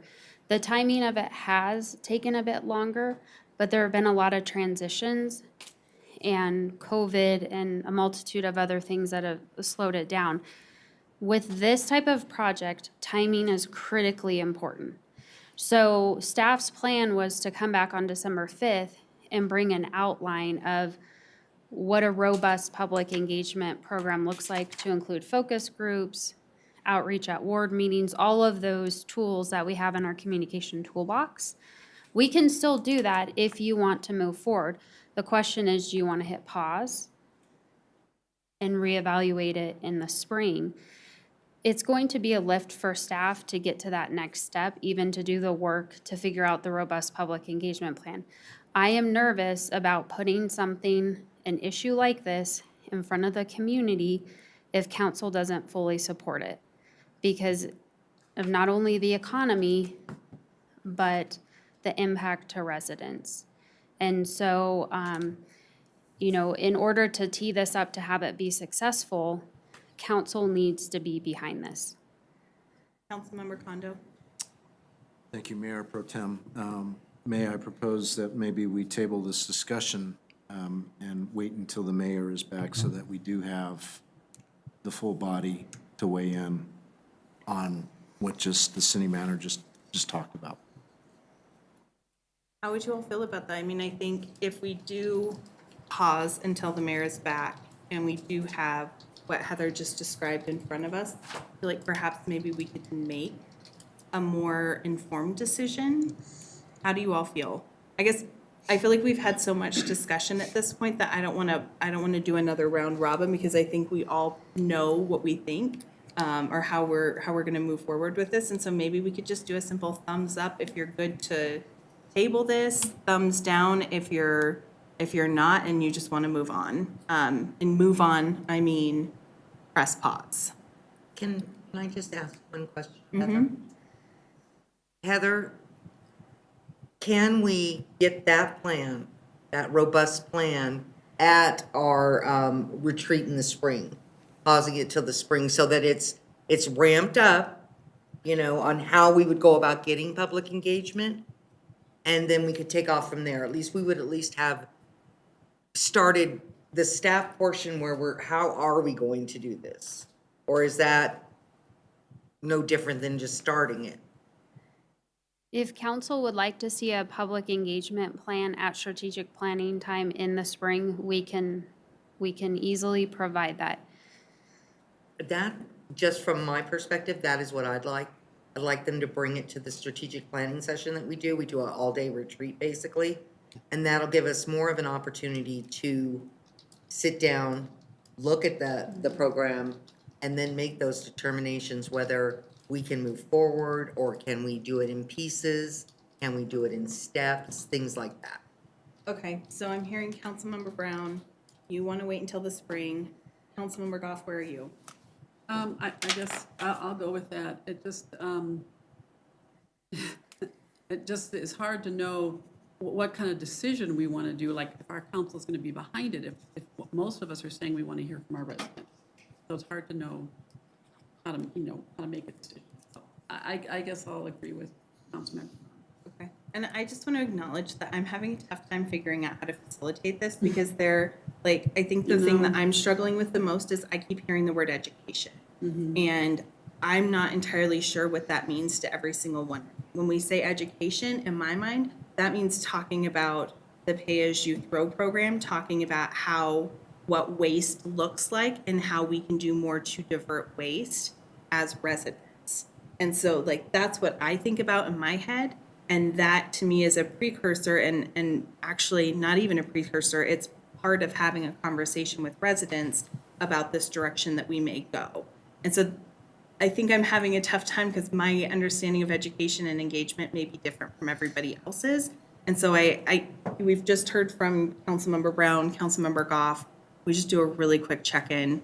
I don't want to belabor this. I feel like we've already spent a lot of time on it, but I also feel like, to Heather's point, to Brooke's point, this was a council-initiated thing. We have already spent a lot of money to do this study, and moving forward with education and engagement is not a promise to implement the plan or to implement the study. It's an opportunity to get feedback. So where are, go ahead, Ashley.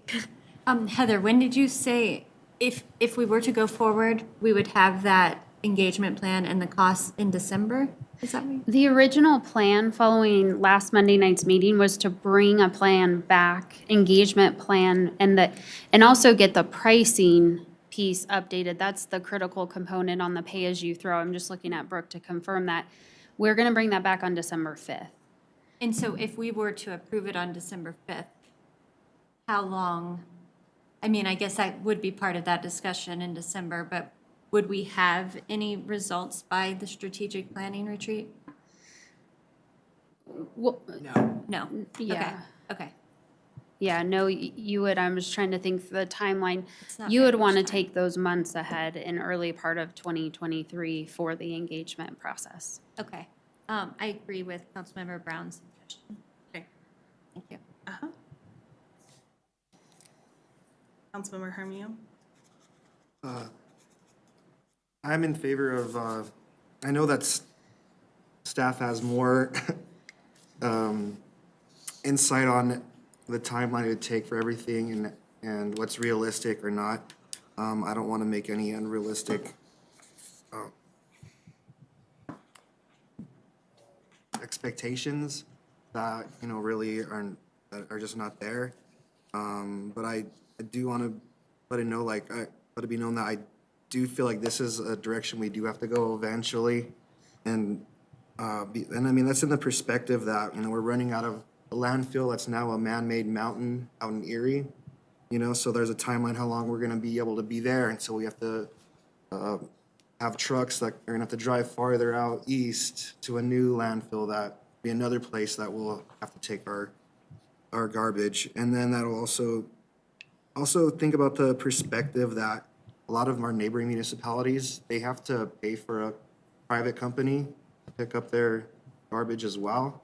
And maybe that'll be put in perspective too, that how much they may be paying more if they do have to pay more, or you could say, this is how much you would save.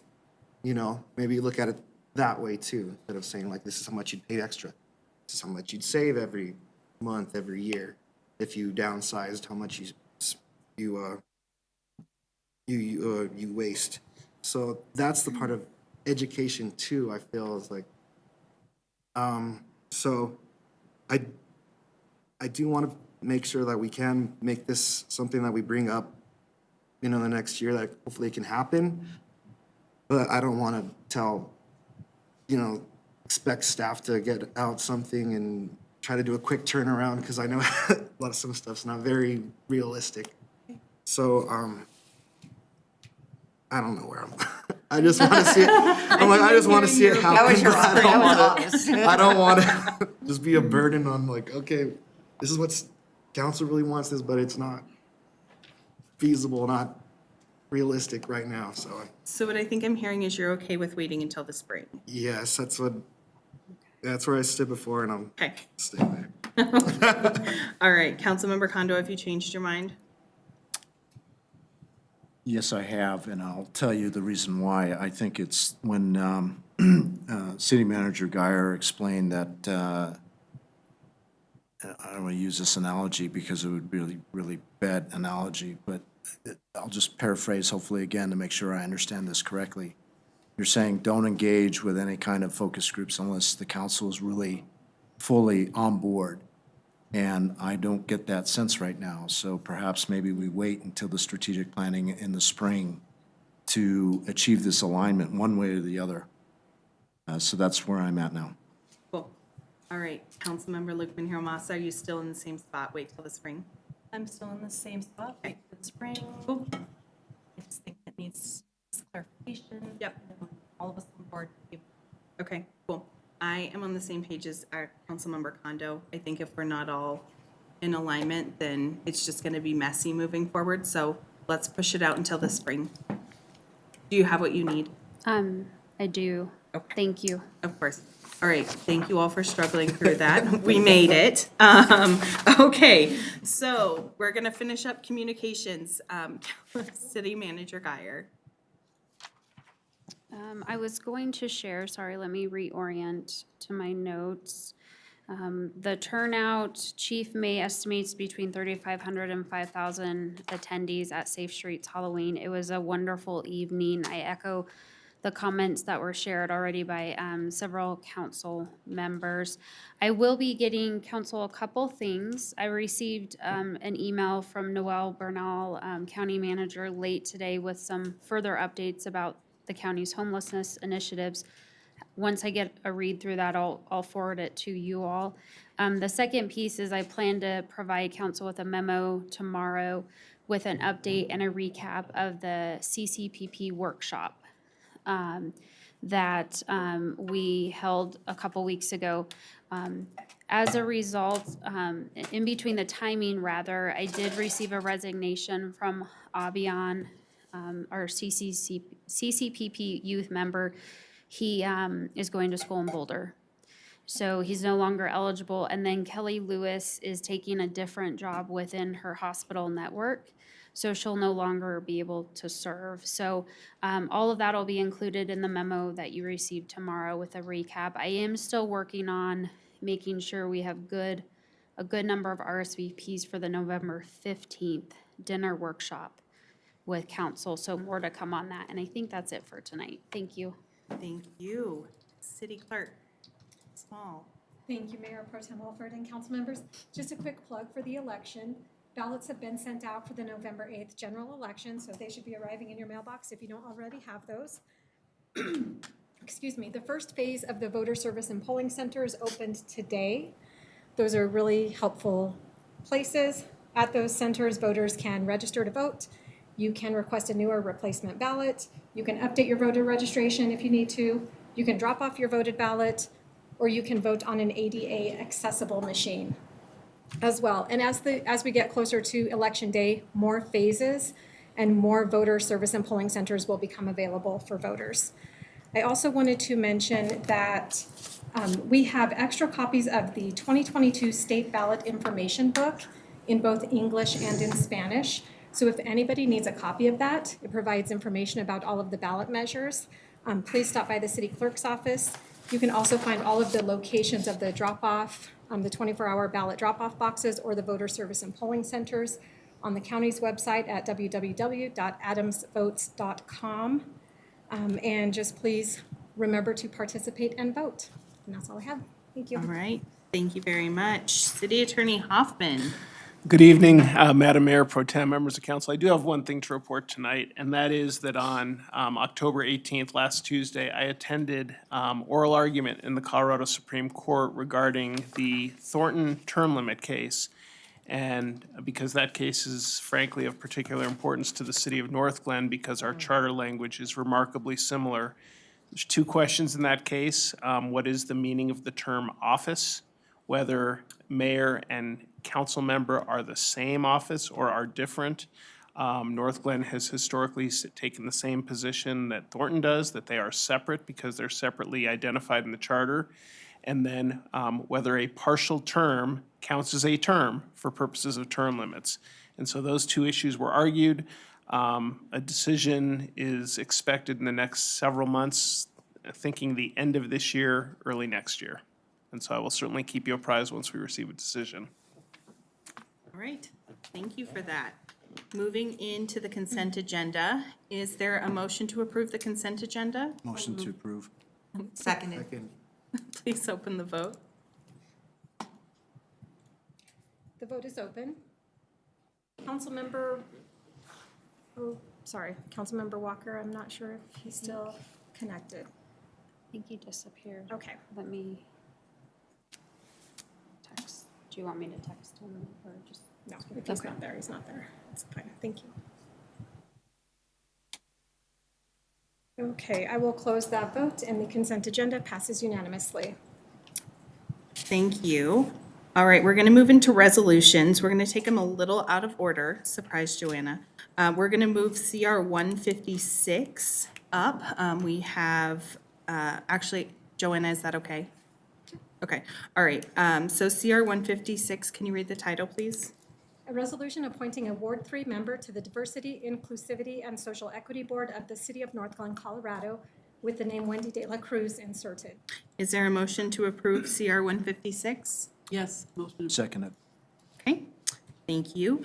Wendy was interviewed by Ward 3 council members Catherine Goff and Rich Kondo and was recommended for appointment to fill the vacant Ward 3 position. And seeing as we've got a number of resolutions ahead of hers and she's been so patient, that's why I asked to move this item up a bit. So Wendy is here tonight to introduce herself to City Council. So Wendy, please come forward. Absolutely. Where? Right there. Awesome. Yep. And feel free, if there's anything you'd like to say, if you'd like to take a moment to introduce yourself. I'm Wendy De La Cruz. Have lived in North Glen the majority of my life, all of my adult life, and as a child moved around. I am so honored to get this opportunity to serve on the DICE board. I am a retired teacher, mathematics. I taught at Thornton Middle School and Legacy High School, so I have taught both ends of the spectrum in North Glen. Well, Thornton, but still. I just am very honored, and I hope I do a good job. And I've never been involved in any kind of government, but I'm very excited because I just love North Glen. So thank you all very much for giving me this opportunity and for taking me out of order. Because quite frankly, it's past my bedtime. All right, wonderful. Well, thank you so much, Wendy. Councilmember Brown, did you have a question? No, I love your glasses. They're beyond awesome, and I'll be reaching out to you. Anything else? No, looks like you're off the hook. Thank you so much, Wendy. Welcome. We really appreciate it. I'm excited. Thank you very much. You guys. Of course. All right. May I just walk out? Yeah, we're going to be voting next. If you'd like to stick around for that, we're going to vote on your. Yeah, you're not in yet, sister. We're going to vote on your appointment. I just wanted to give you an opportunity to introduce yourself. Oh, awesome. All right, is there any other further discussion? No?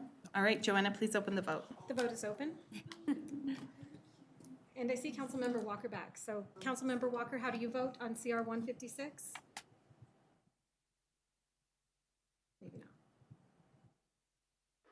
Can you repeat the title again, please? Yes, it's CR 156, the Diversity, Inclusivity, and Social Equity Board appointment with the name Wendy De La Cruz inserted. Yeah.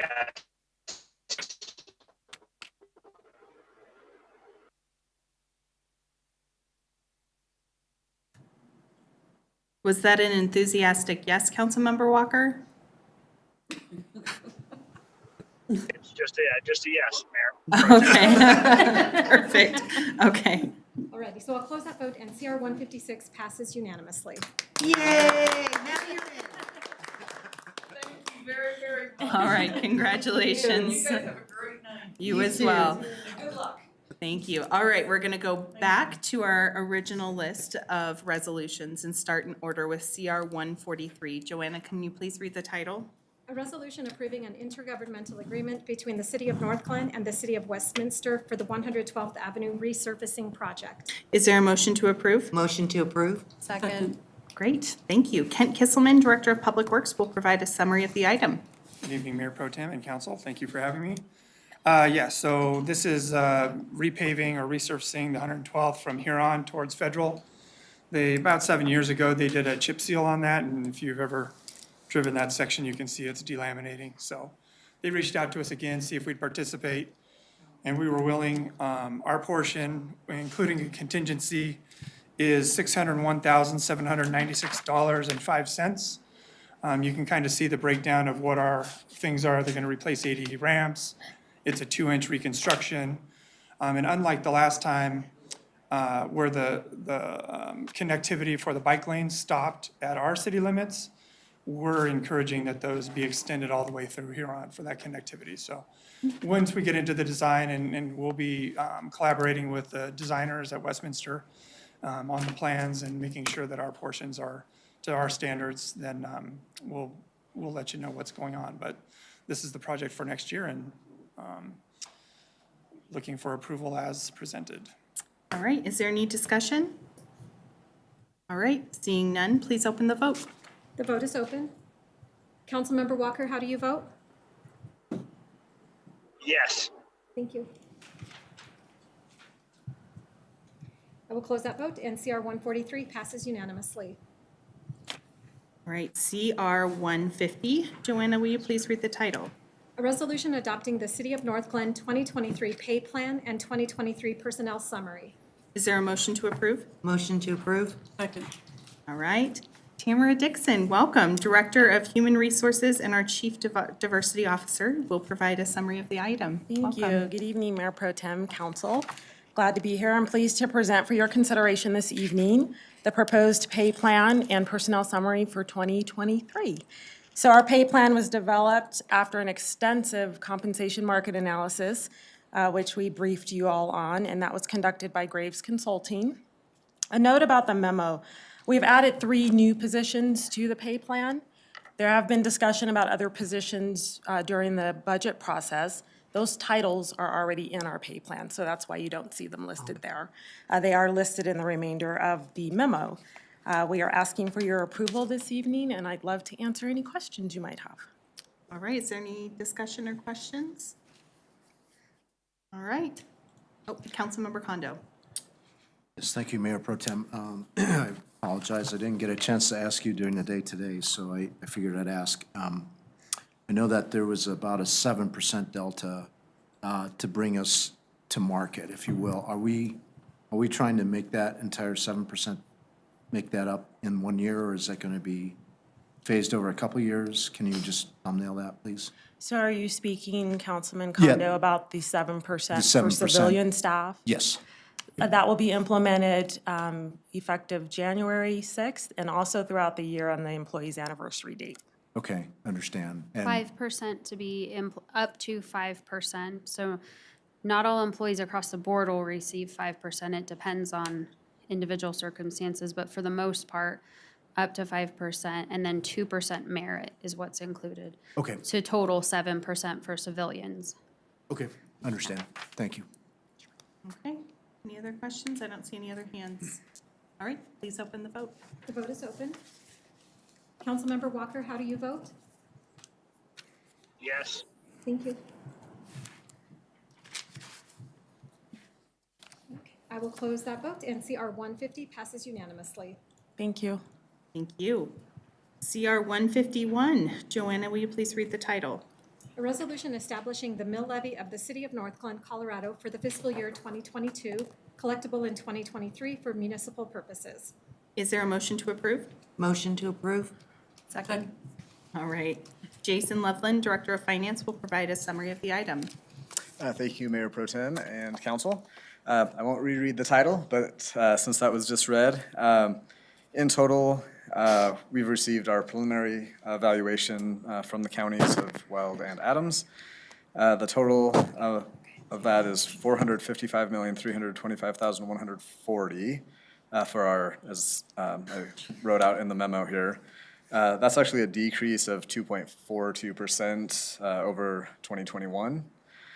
So the reason for that is in 2020, the repeal of the Gallagher Amendment that allowed the taxable rate of property to be reduced from 7.15% to 6.95%. So while we're seeing increases in valuations, this was not an assessment year. That will happen next year. And so we're seeing a decrease overall. So you'll see that the total mill levy is set to 11.597 mils. 7.597 mils is for general operating activities, which yields just over $3.4 million annually. And then 4 mils is restricted for major road and street reconstruction. So a lot of the big projects that you see on the roads is funded by that revenue stream, which generates just over $1.8 million as projected for 2023. So happy to answer any questions. This is an annual process that we must go through.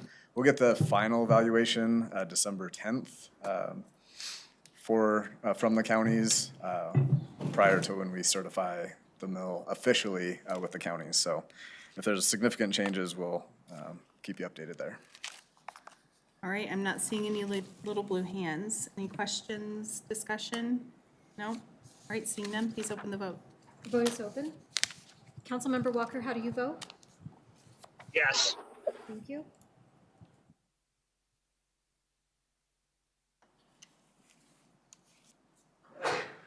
Bless you.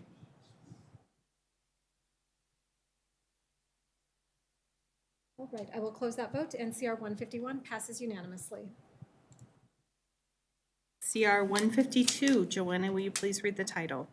A resolution adopting the 2023 budget of the City of North Glen, Colorado, and appropriating the sum set forth therein. Is there a motion to approve? Motion to approve. Second. All right. Jason Loveland, Director of Finance, will provide a summary of the item. Go All ahead. right. Well, this is the culmination of a lot of work that we've all gone through this past year, aligning our spending for 2023 with strategic priorities.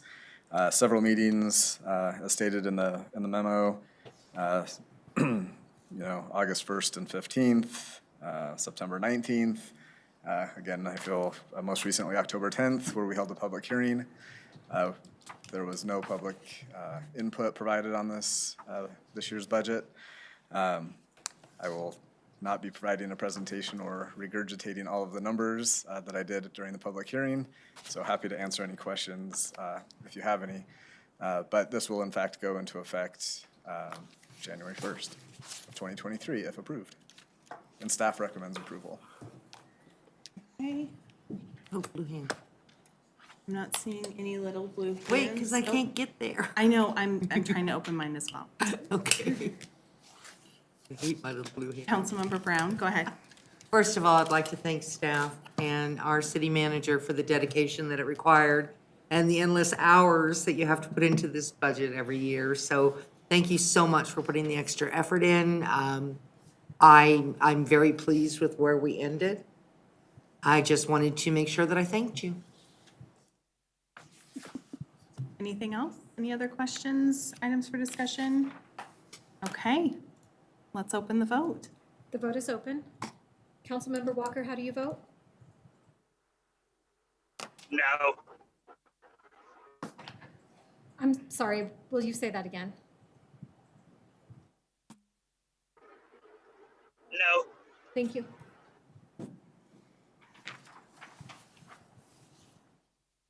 Okay, I will close that vote. NCR 152 passes with 1 no vote cast by Councilmember Walker. All right, let's see, before we jump in to CR 157. I'm wondering if council could use just a quick 5-minute break. How do you all feel about that? Sure. Okay. Please. All right, well, we're going to recess for 5 minutes and we will get started at 7:55. Okay.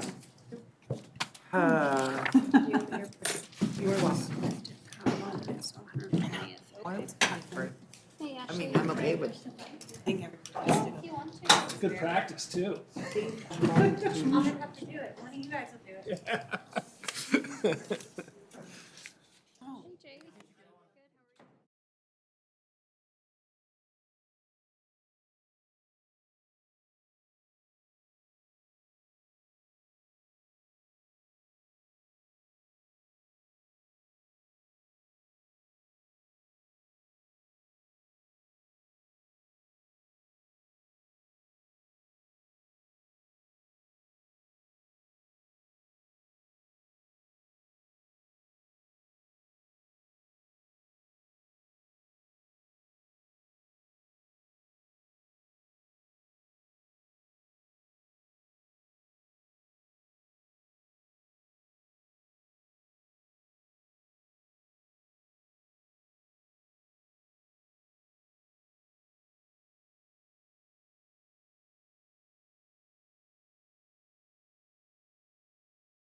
No, you're just fine. The new guide. Just wanna make sure everybody got what they need. Yeah. Wait. We have a place room. Yeah. Okay, all right, let's reconvene. Brooke Sabota, Director of Planning and Development, will present an overview of the 120th Avenue Improvements Project, budget and costs before council considers the 3 resolutions related to the project, which we'll hear afterwards. It's all yours, Brooke. Thank you and good evening, Madam Mayor Pro Tem and Council.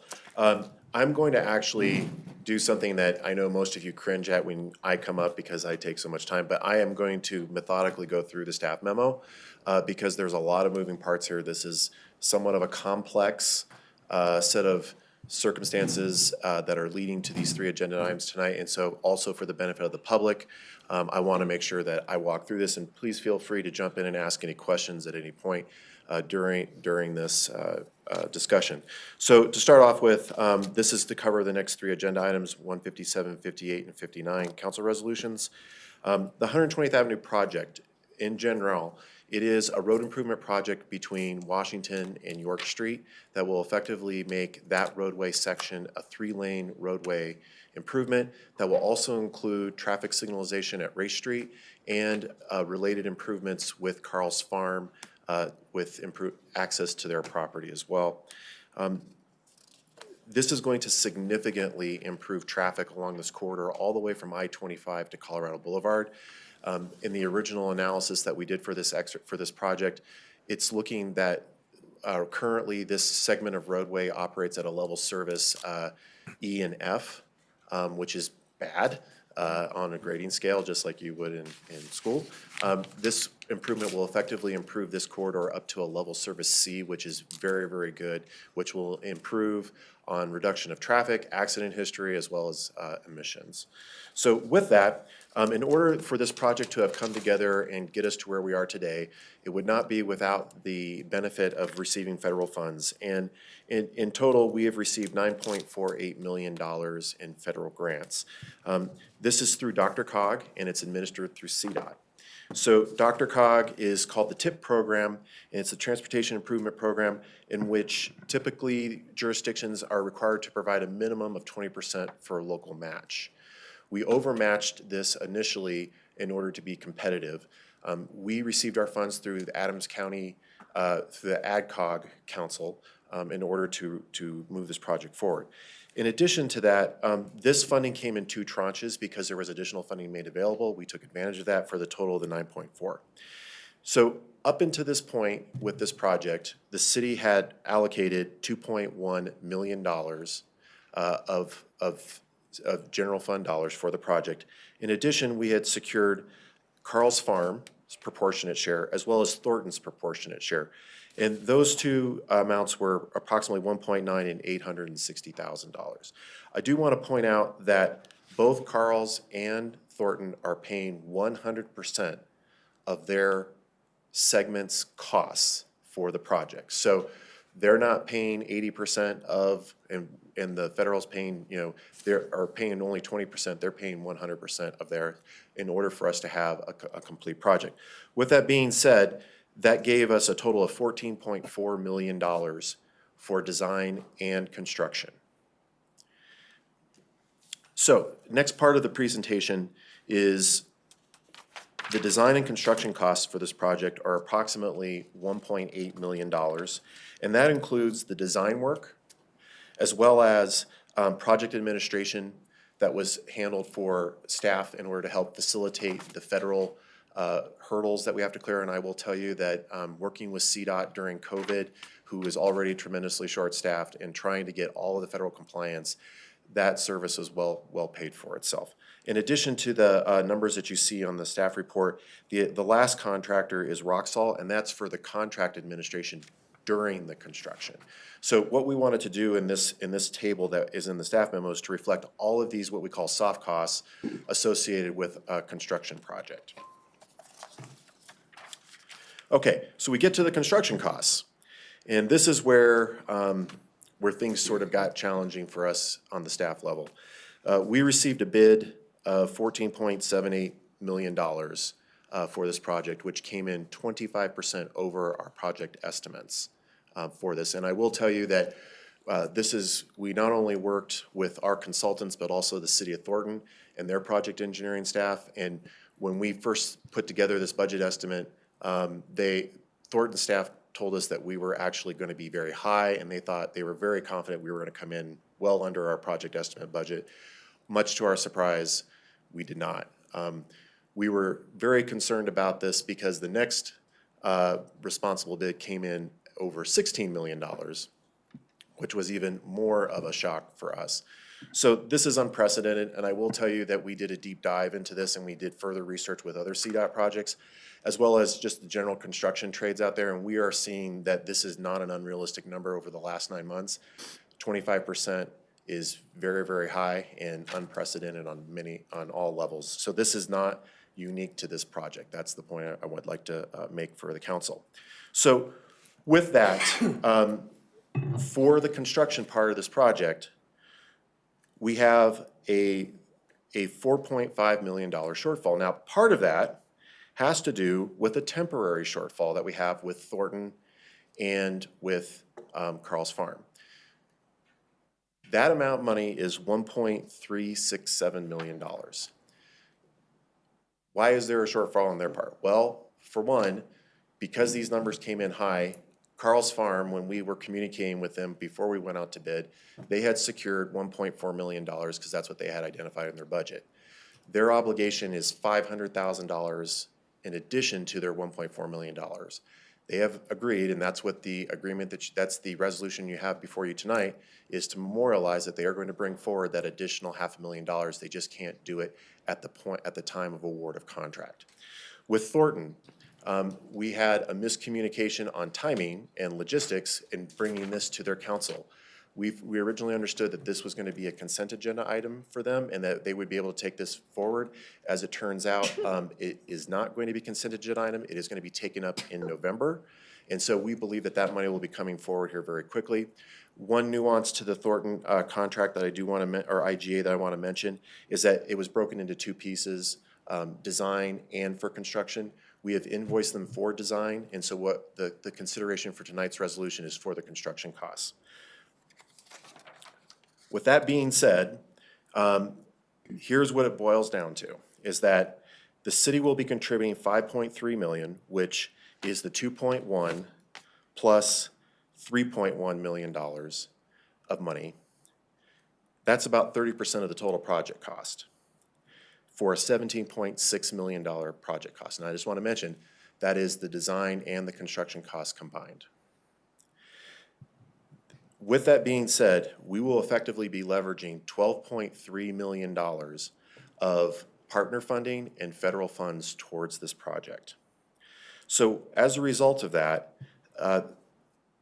Finance Department will be bringing forward a supplemental appropriation to reflect an amount of $6.78 million for the project, of which, as I said earlier, 1.36 of that will be paid probably within the next for Thornton almost immediately, and probably within the next quarter with Carl's Farm.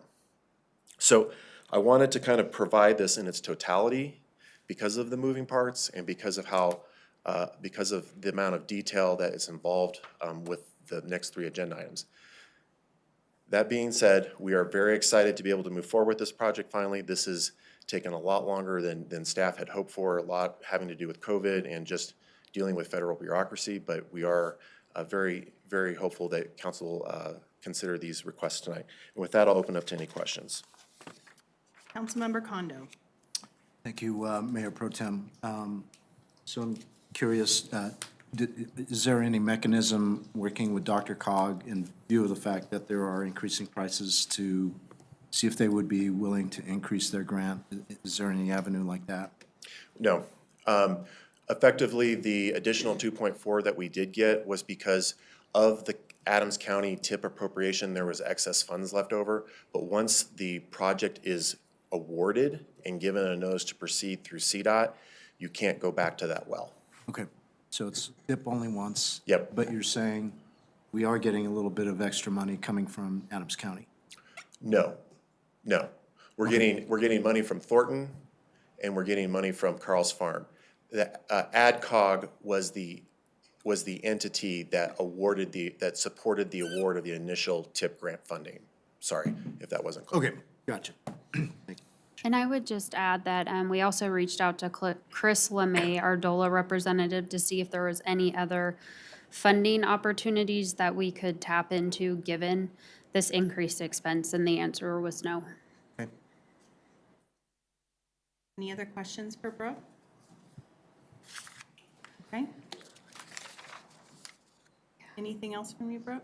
No, thank you very much. Okay, all right, then we'll move ahead with CR 157. Joanna, please read the title. A resolution approving a First Amendment to the intergovernmental agreement between the City of North Glen and the City of Thornton regarding the design of 120th Avenue roadway improvements. Is there a motion to approve? Motion approved. Second. All right. We've already heard from Brooke. Is there any further discussion? Okay, seeing none, Joanna, please open the vote. The vote is open. Councilmember Walker, how do you vote? Yes. Thank you. I will close that vote, and CR 157 passes unanimously. CR 158, Joanna, will you read the title? A resolution approving a First Amendment to the agreement between the City of North Glen and Carl's Farm Metropolitan District Number 2 regarding the design and construction of improvements to 120th Avenue. Is there any discussion? Okay, please open the vote. I didn't catch a motion. Move for or a approval. second. Oh, my goodness. I Motion got to really approve. excited about it. Move for approval. Second. All right, no discussion. So open the vote. Alrighty, the vote is Thank you. up. Councilmember Walker, how do you vote?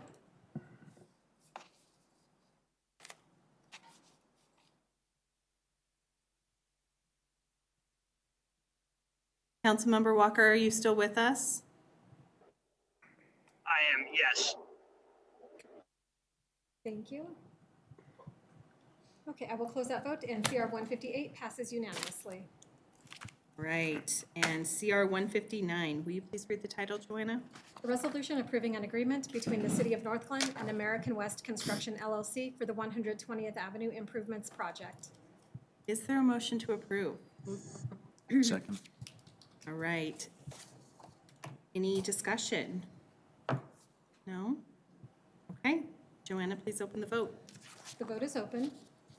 Councilmember Walker, how do you vote? Yes. Thank you. I will close that vote, and CR 159 passes unanimously. And on behalf of the Planning and Public Works Department, thank you very much, council. Thank you for your work. You have a great evening. All right, CR 161. Joanna, will you please read the title? A resolution adopting a cash management and investment policy for the City of North Glen, Colorado. Is there a motion to approve? Move for approval. Second. All right, Jason Loveland, Director of Finance, is back with us to provide a summary of the item. Thank you, Mayor Pro Tem and council members. The cash management and investment policy comes forward to the Finance Committee on every even number of years. So this year we have taken a look at it. We also get insights from our investment advisor on a regular basis if there are changes in state statute or just other opportunities to make improvements to language through the process. Insight Investment, our advisor, recommended or suggested that we have a conversation about a specific section of the policy that's authorized securities and transactions. It's regarding corporate and bank securities. Specifically, we had a requirement of the bond rating for that debt that we would invest in. So the recommendation is to lower the standard, if you will, from a AA- rating to an A- rating. So the reason for that is, as you guys have seen over the past year or so, the federal ratings, corporate ratings, kind of on a downward trend. So the opportunity to lower that rating requirement from AA- to single A- still gives us an opportunity to invest in significant safe and secure assets. However, it just opens up a greater playing field for us to take on different instruments into our portfolio, which in turn yields a greater return on that investment while still being safe. So that is the recommendation that staff's bringing forward. I'll toss out a couple of examples of kind of the type of corporate issues that we're talking about.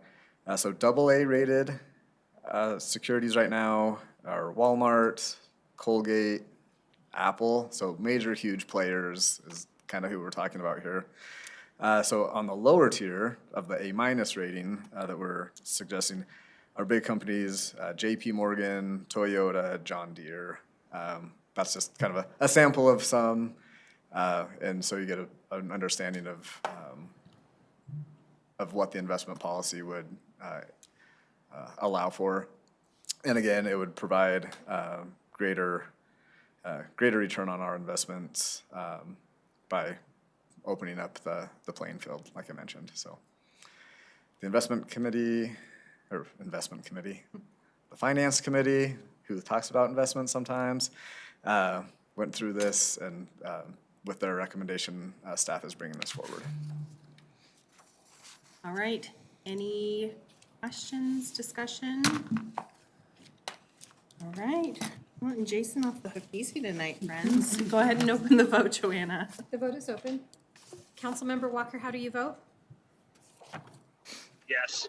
Thank you. I will close the vote, and CR 161 passes unanimously. All right, and last resolution item, friends, we've made it. CR 162, Joanna, will you please read the title? A resolution adopting a purchasing policy for the city of North Glen, Colorado. Is there a motion to approve? Motion approved. Second. All right, Jason Loveland, you're going to provide a summary of the item. Go ahead. All right. Finance committee, again, we just wanted to take this moment to identify all of the things that we had been working on the past several months. And so we're going to talk about the purchasing policy. Again, even numbered years, the committee takes a look and looks at different recommendations to the policy document. This is a policy document that guides staff with procurement at all different levels. Significant changes were not proposed from staff nor the committee, so there's some, as you can see through the red line version, there's some minor cleanup of language just to clarify a few items and make that easier for staff as we go through the process of purchasing. One piece of the policy that was talked about at a fair amount of length was the purchasing authority section, and that's on page 6. Oh, page 6 of 36 of the packet item, page 5 of the policy. So every couple of years, we'll bring this up to discuss the city manager spending authority. So this is not part of the approval tonight. However, this will be something that the finance committee discussed to bring back an ordinance for at a future meeting to change that spending authority from 50,000 to 75,000.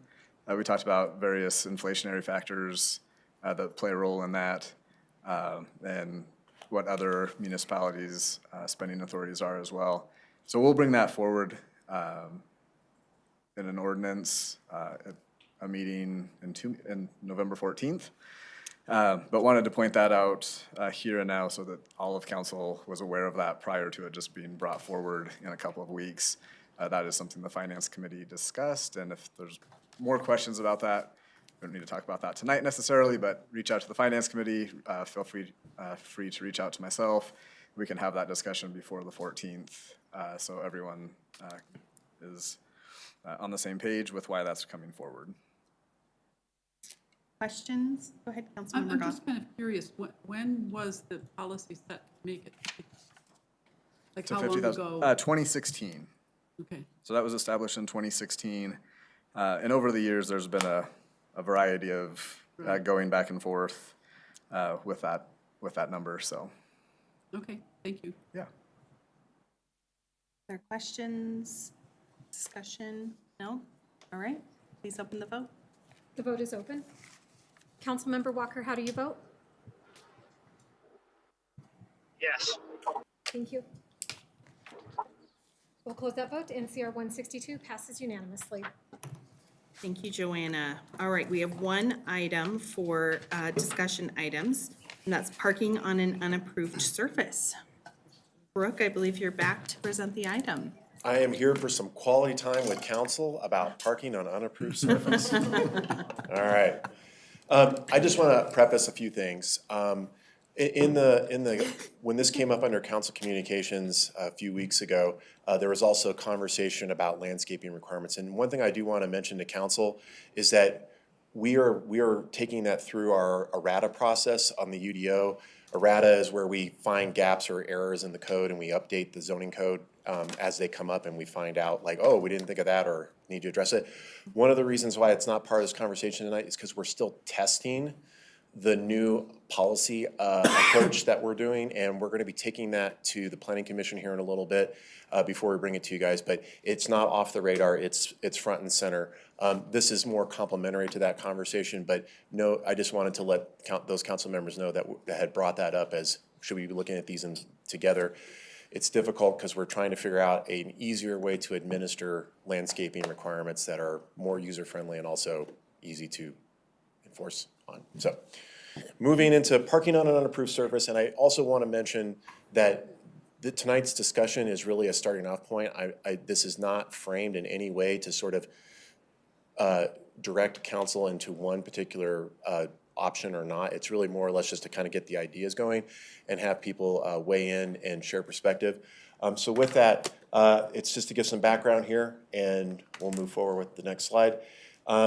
Interestingly, and this is what I'm going to call before Brooke, but when Corey was here, so there's a little bit of history for us to help fill in the blanks. But this actually started back in 2000, the parking on an approved surface issue, and then it was brought into existence in 2003, where essentially there was an exemption given to gravel areas for parking. The great part about it was, or not so great part was, we never did an inventory of the 9,400 homes that we have in the city. So this became a very haphazard and difficult, challenging thing. And it's been through my entire 12 years that I've been here. It's all blur now. Okay, moving on. So in 2019, when we adopted the UDO, we actually took this exemption out of the 2003 exemption, primarily because it was so difficult to enforce. And I'm going to go into, when we talk about current practices, I'll explain a little bit more how we manage that today. But just for everybody, it was really just the fact that it's so difficult to determine who did what when and how long has someone been there and have they been using it actively or not actively and tracking all that. So the policy language is fairly straightforward, and I'll walk through this. This is also in the staff memo, but basically it needs to be on concrete or pavers is the short of the policy. And that's what we call an approved with a hard surface. The other few things to note here is a driveway can't be wider than 30 feet. And this is an important distinction, that the driveways or driveway areas can't occupy more than 40% of the width of the lot. Okay. Let's keep going here. There we go. Okay. So this is the definition of hard surface. And just so that you know, we do have people who ask for exceptions. We review those on a case-by-case basis. A lot of times what we see people doing is they just want to be able to park their RV, boat, or trailer. And so what they'll do is they'll put pavers in along one side of the house or the other and park that vehicle there just for that sole purpose. It's a more cost-effective approach than what's been done in the past. But this is one of the things that we do on a regular basis for that. So, current enforcement. We do not proactively enforce this. All of our enforcement is based on complaint. we went back, because we switched software apps when we went to the CRM process. So we're able to go back into our archive to go further, but we went back for the last basically 4.5 years, 5 years. And this is one of our top 10 violations, proactive or not, that we get. And on average, it's around 6. It jumps up and down between 5 and 6 and 7, depending on the year and the amount. This is the top non-proactive complaint that that we get in code. And here's a really interesting stat that stood out to me is we've in the last 4.5 years, 5 years, have written up 379 residential properties. That's approximately 4% of all the single-family homes in Northglenn in the last 5 years. So I mention this because this is resident initiated, and it is something that does touch quite a bit of our properties. So one of the things that we do is if we get a complaint on parking on an unimproved surface, and we can go onto Google Earth, not Google Maps, because it has a scalable timeline for other aerials. And if we can determine that that drive area has been there, we don't enforce against it. So many residents are aware of this previous policy provision because this has been such a historic issue for so long that we have people literally cutting us off before we even get there, saying it was here before 2003. I mean, this is part of the dialogue of the culture of the community. So with that being said, I'm gonna go through some examples here. And I'm gonna just tell you up front, I picked a street.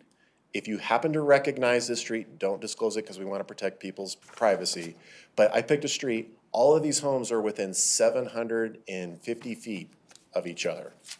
And I'm going to show some examples that are in compliance. And I'm going to show some examples that are not in compliance, but they may not be in compliance of individual aspects of our code. And then I'm going to drop a really interesting tidbit at the very end. So I'm going to save it for last because, you know, it's parking on an approved surface, it's late hour, and I want to make this exciting and peace day resistance. Okay, you guys are still with me. All right, here we go. So here's an example of the width. This property has 2 driveways, and this is what it looks like.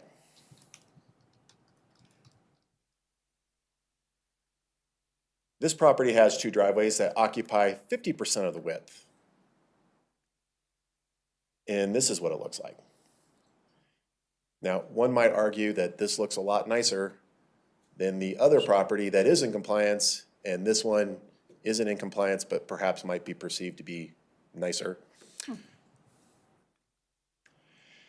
This one here is an example of a driveway on an unapproved surface a driveway with an unapproved surface that occupies about 62% of the front of the house.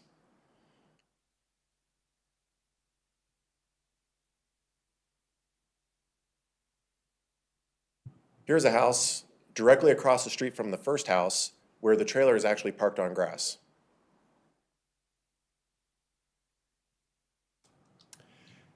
And this is one where the trailer is also parked on an unapproved surface next to the driveway itself.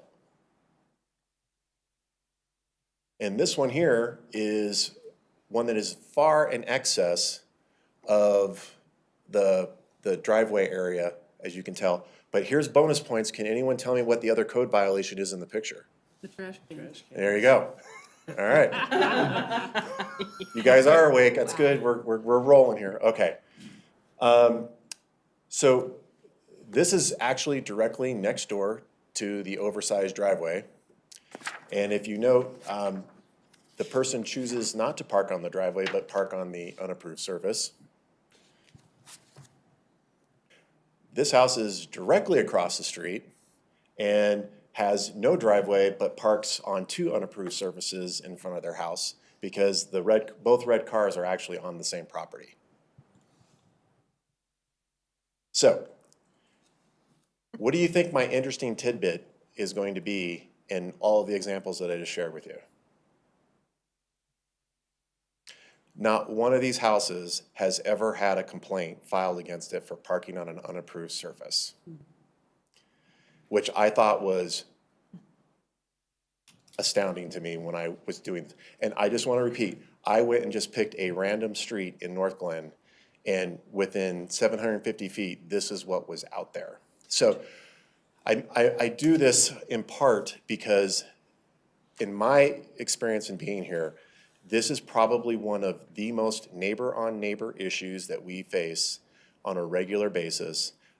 There is not necessarily a straightforward and easy answer to this subject. With that being said, in the staff report, these are some of the suggestions that we put forward in order to consider. One of the things is reinstate the past provision, but what I would do is put a modifier in there instead of 2003, 2009. And you're saying, Brooke, why would you do that? Well, in 2009, the resolution on the aerial footage is much easier to discern whether it was existing or not. I think the 2003, when it was done, and Corey can elaborate on any anecdotal history notes on this, was primarily as an accommodation, as a sort of coming to a meeting of the minds of how do we provide accommodation for those that are already out there. It wasn't a perfect solution. I'll wait till you're done and Okay. give some context. So the other one that we could do is we could just basically say 40% of the front yard width, but not on grass. And that's one approach, and frankly, that's what you're seeing in some of these examples that I shared with you tonight. Develop a new policy that would establish a permitting requirement, which I personally would not recommend because of the administrative processes that would be in place for that. And then the other is to maintain what we have in place. So this is really it presented in a way to sort of as a stepping off point to start the conversation. But before doing that, I'll let Corey weigh in as well. Just probably 2 or 3 things to add. This was, at the time, part of a larger cleanup effort citywide. So for those of you that have heard of the term Operation Clean Sweep, where the city touched every property at some point, same time frame. Secondly, I guess my suggestion as you're looking at what solutions to consider is to identify the problem. And at least in the early 2000s, I would suggest to you the problem identified was largely the parking on unimproved surfaces as opposed to having larger parking areas. So the parking on the grass, and if you picture some of those, if you picture multiple vehicles on the grass, that's a much different look than a single trailer, for example, on the grass. And so at least at the time, there was concern about multiple cars parked in front of a house, not on pavement or not on a hard surface. And so it is definitely at the time a question of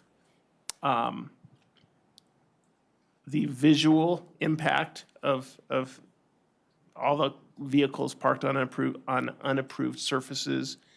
And frankly, there was a lot of discussion at the time about impact on property values to neighbors. And so that was the discussion at the time for context.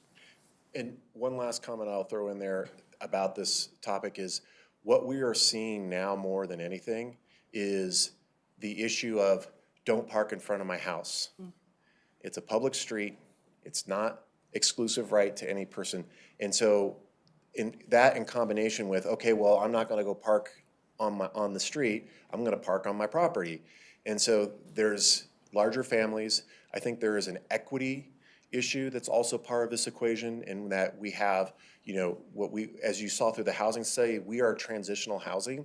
We are starter family housing. So what I also think we're seeing a shift in our socioeconomic demographics, and the type of residents that we have now today are different than they were even that long ago, because I think for most of you who were not here, when we did a similar housing analysis in 2018, 2019, we had transacted 50% of all the single-family residences in the city in a 10-year period, which is astounding again. And that just shows the transition that is taking place in North Glen. That being said, I think that's another piece to this equation. Is we have an equity issue, and I think we have an emerging trend of transitional populations as well to take into account. Who wants to start the discussion? Councilmember Condo. Thank you, Mayor Pro Tem. So wanted to ask a clarifying question. That is, you said a lot of the complaints are actually neighbor on neighbor. So is that a neighbor just complaining because they want to weaponize the code system to I would say that get at somebody? I would say that there is a perception of, I don't like what my neighbor's doing, and I'm going to, and a lot of times, it's not just the car, it's more than one thing. We have a handful of cases right now where if the person parks across the street and the tire touches the gravel, they're filing a complaint. They don't like their neighbors. They made it clear to us they don't like their neighbors. I would say that just, it's more anecdotal, is that Colette Cook, who is our admin who takes in all the calls, it's almost always starts with, I'm mad at my neighbor, I don't like their car parking, and will you go enforce it? Or they have an expired plate. It's always one of those two. I mean, expired plates is the other top contender of our top 10 violations that's not proactively enforced, so. And Councilmember Condo, that's one of the reasons I asked the question, what is the harm that the city council would seek to prevent? So that it's really looking at what the issue is that's important as opposed to the potential weaponization. What is the impact on the neighborhood? I was going to say, is there a way to normalize the statistics to take out the alleged use of code?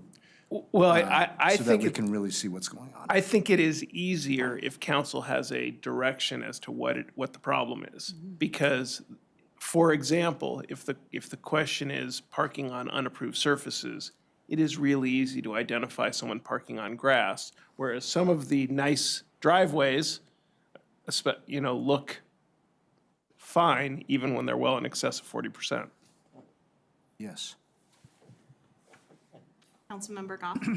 Thank you. Yeah, this is something that I do see, and I hear people complain about it. I think the problem is that we don't have enough parking for all the people who, I mean, one of my neighbors is a house not any bigger than mine, and 4 adults, so they have 4 vehicles. And they're just, I mean, they have the little old houses with one tiny little garage. There's no way they can all fit them. And then because it's one side of the house is on the corner, the Grant side, they can't park on. So the only alternative for them would be to park in front of a neighbor, and then that makes the neighbors mad. So, not me, but I mean, so I do think the problem is trying to balance the lack of parking with the, people who, well, I think it's just a lack of parking. So I'm fine with option 2. I would even say you could increase the 40% to 50%. All right, Councilmember Lukman Hiramasa. Yeah, but Are you saying it would be okay for them to park on grass in front of their house? no, if on option 2, if you increased it, the front yard that does not exceed 50% of the front yard Oh, but and not not on on grass. grass. Good, gotcha. Councilmember Lukman Hiramasa. Thank you, Mayor Pro Tem.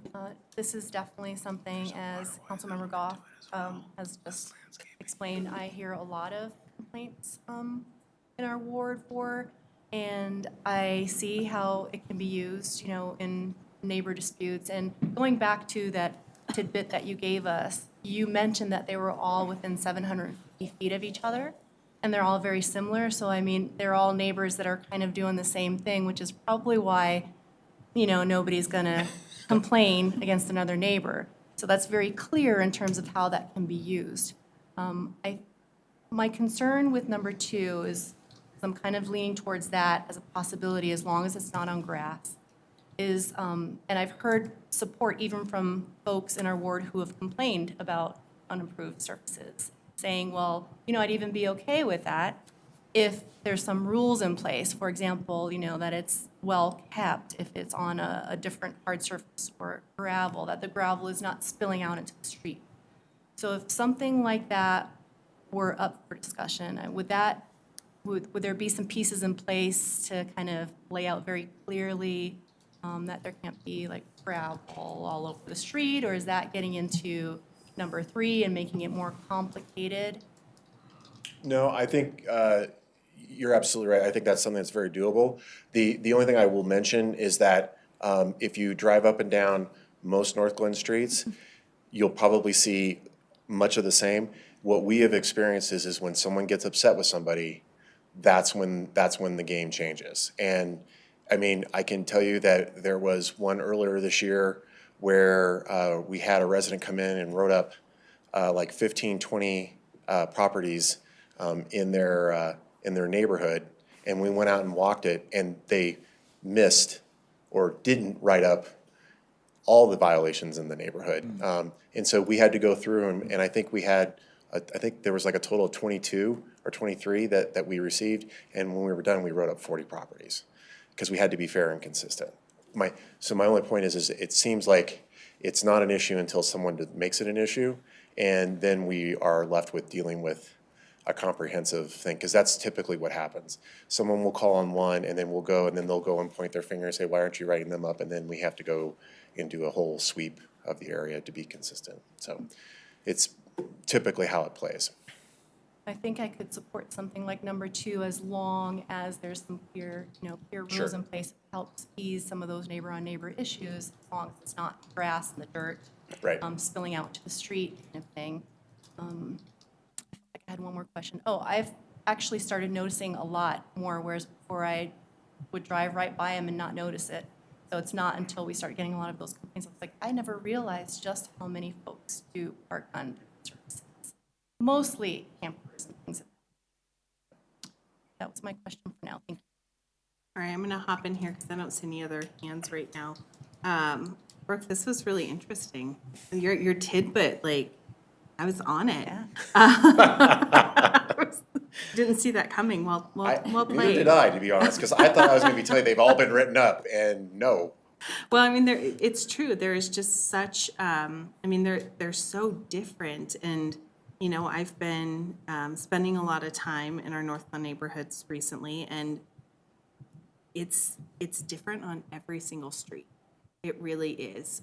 But what I do see is a lot of gravel and a lot of, examples like what you just showed us. And for the most part, I feel like folks are trying really hard to make sure that the areas that they're parking on look pretty nice, but there are a number of instances where that's not the case, and people are parking on grass, or the one that I've heard about, and in fact was one of the first calls that I got from a resident after I was elected, was somebody driving through their front yard to get into their backyard, and then regularly driving back and forth from their backyard to their front yard, destroying the grass, and the resident was concerned about her tree roots and the, just perception that the yard was trashed and that it was this two-way street. And so I do think that we need to make sure that that example is included in what we're talking about here. And maybe they're different things, but in my mind, they're kind of the same. Like,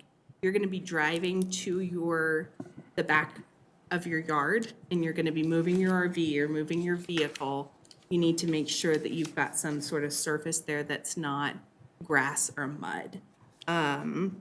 So that's just one thing. I am interested in number 2. I guess my concern is I don't want to see the yards that are entirely xeriscaped become full-on parking lots, right? Because That's, yes.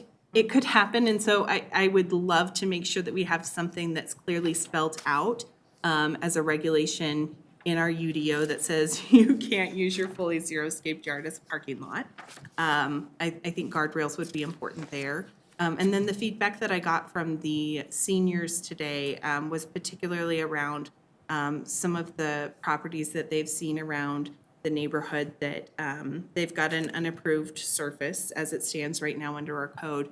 And instead of using the unapproved surface for a RV or for a boat or for a vehicle that they're actively using, they're using the unapproved surface for a vehicle that's no longer in operation or a trailer with materials with a tarp over it. And so their concern is they don't want to continue to see residents just accumulating things and things being unsightly. So that's, I promised them I would bring that forward to you all. But I feel like if we move forward with option number 2, my hope is that, you know, at least we're kind of spreading out a little bit of equity and recognition that like this is happening across our city. It's going to be tough to bring everybody into compliance. And so at least if we're providing, you know, 40% of the front yard that can be turned into some sort of approved surface, and we're giving folks a variety of different materials that they can use, they've got some options. Because the cost of concrete is really expensive right now. The cost of labor to install that concrete is really expensive right now. And so if you want folks to be able to park in their own spaces, then I think we're gonna have to be a little bit flexible here. So I'm interested in moving ahead with item number 2, and just really appreciate the slide showing the different options that you put together. So I just, to respond to that, Mayor Pro Tem, a few things. This is, and Councilman Luqman Haramasa, this is a good example of where you have a completely xeriscaped yard that doesn't meet our standard, and so, you know, there's that. But you can tell that on the right, the gravel area's got grass going through it and weeds. So this is something where we would act upon and say, hey, you need to clear that up. So, you know, and once again, I would suggest that this is still a complaint-based situation where we have a new rule book of what is allowed, but then when we go and apply it, we would look at something like this and say, okay, we need to figure out how to define what is and isn't a parking area and what is the xeriscape area, and so we would work with those folks to figure out a plan to do that. The other thing I just wanted to mention to your point about people driving through grass through the backyard. So on the attachment 1, under the general standards on page 5, Part D is actually speaks specifically to what you just brought up, because we actually wrote that for that very, very instance that we see quite a bit of, where someone has poured a big concrete pad in the back and they want to roll their RV or their trailer or their toys or whatever, boat. And so they just intermittently bring it in and out, but they didn't put the pavers in for that because they didn't want to do it. So we have, that's what those provisions are for. They're actually, it's with that specific intent. Perfect. Well, then it sounds like we don't need to add more language there, then you've got it covered, which I appreciate. Okay, before we move into second round of comments, is there anything, Ashley or Jay, that you all wanted to share? Sure. I don't have much more to add, but I would support option 2, mainly for a lot of the reasons that Councilmember Goff mentioned, because I live in the same kind of house and, you know, we wouldn't be able to fit very many cars out there. And I don't see this very much in Ward 1, and I've never gotten a complaint, but I can definitely understand the struggle, and so I would support 2. Thank you. I'll say that, didn't we also have brushed concrete as one of the? Yes, concrete's concrete. We don't distinguish between the finish of the concrete. Is that what you're asking? Yeah. Yeah, no, we don't. We don't differentiate. The only thing that we do is that for pavers, you can do concrete pavers, and then there's different paver materials that are porous and things like that, and we'll consider those too. But concrete's concrete. You can do stamped concrete, you can do brushed concrete, all that good stuff, so. Okay, and I've heard that people have said they're grandfathered in, like, just by what you hear when you hear 2003. What about recent North Glen residents, or that, you know, they just bought the house, is it still just, how does that work? So Corey wanted to chime in really Yeah, quickly. no, that I'm is sorry. precisely, I'm glad, Councilmember Jaramillo, that's precisely the question I wanted to get more guidance from council as you're looking at option number 2. Option number 2 does not reference the 2003 or 2009. And at the time, the idea was, and the term is amortized or legal non-conforming use. The term that you used, grandfathering, we're trying not to use anymore because it has some, Slavery. yes, it relates to issues related to slavery. So, but it is a opportunity for someone to continue to use a property after it becomes unlawful, if it was lawful at the time the regulation changed. But for something like this, it's not required. In some situations, so if your property is zoned residential and it's changed to commercial, you don't have to ever change your property to commercial under Colorado law. But here, where we are simply talking about whether or not you can use a certain portion of your property for parking, there is no obligation of the city to retain the legal non-conforming use status. The reason I mention that is because this regulation is now 20 years old. And so if you're looking at option number 2, you could make the determination not to continue the amortization period and simply say, effective this date, these are the rules. Still giving people time to come into compliance, but not making them lawful, which is what a non-conforming use is. And so I wanted to sort of add that to the mix as you're having this discussion. Thank you. Councilmember Harmon. Yeah, that's just like the glaring thing I was thinking about the entire conversation. I just understand that, last few years running for council and this past year being on council, I realized the difference of the situations. And I just wanted to know where each option where that would fit, and where when we make this decision, what it really is going to imply for new residents, longstanding residents, renters. I don't know if that's going to get.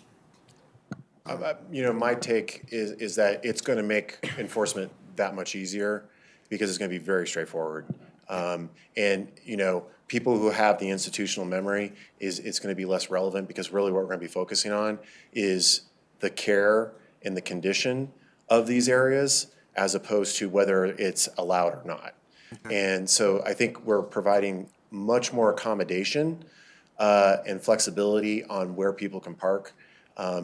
So I think in all, what it does is that this is a very clean way of making that happen without having to have a very complicated policy amendment. And hypothetically, you could, if that was something you wanted to do, and let's say you were considering the ordinance in January, you could put an effective date of June 30th. So that it gives, without amortizing, it gives time for folks to come into compliance. Well, thank you for that. Councilmember Walker, are you still with us? Yes, ma'am, I am. What are you thinking? Probably going to defer to the majority because, like Ash just said, we don't really see much of this issue in Ward 1. I would not like to see people parking on the grass, though. All right. Councilmember Kondo, I saw your hand. Well, so I lowered my hand because as I sit here and I listen, obviously Brooke is saying that simplicity can be very elegant. And I was going to make a proposal to bifurcate, but I'm retracting that proposal because I think it would make it complicated. Okay. I'm all about simple government, as you know. Perfect. All right. Well, then I think what I've heard, and you all can tell me if I'm wrong, is that we want to move ahead with number 2. Is that correct? And I would say to get rid of the non-conforming amortizing. Yeah, legal non-conforming use. Yeah. Okay. Oh, you feel like you got what you need? Yes, thank you very much. Perfect. Thank you very much. All right, council, we're moving into our final public invited to be heard. This is an opportunity for public comment. Statements are limited to 3 minutes per speaker, and comments must be related to an item previously addressed by council during the meeting. Is there anyone in the audience who would like to speak to council at this time?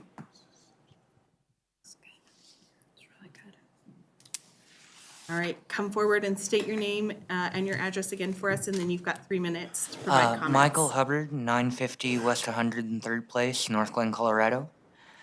So just on the unpaved road policy.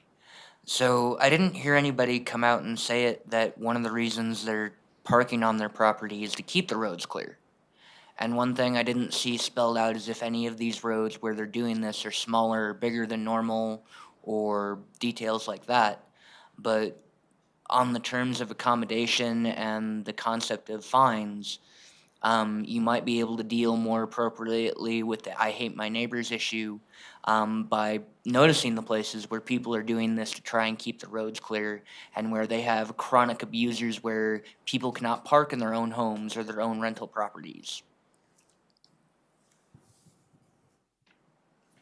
Okay, thank you so much, Michael. All right, is there anyone on the phone that would like to speak to council at this time? You may press *6 to unmute yourself. We're good. Okay. All right, well, being there no further business, we are adjourned.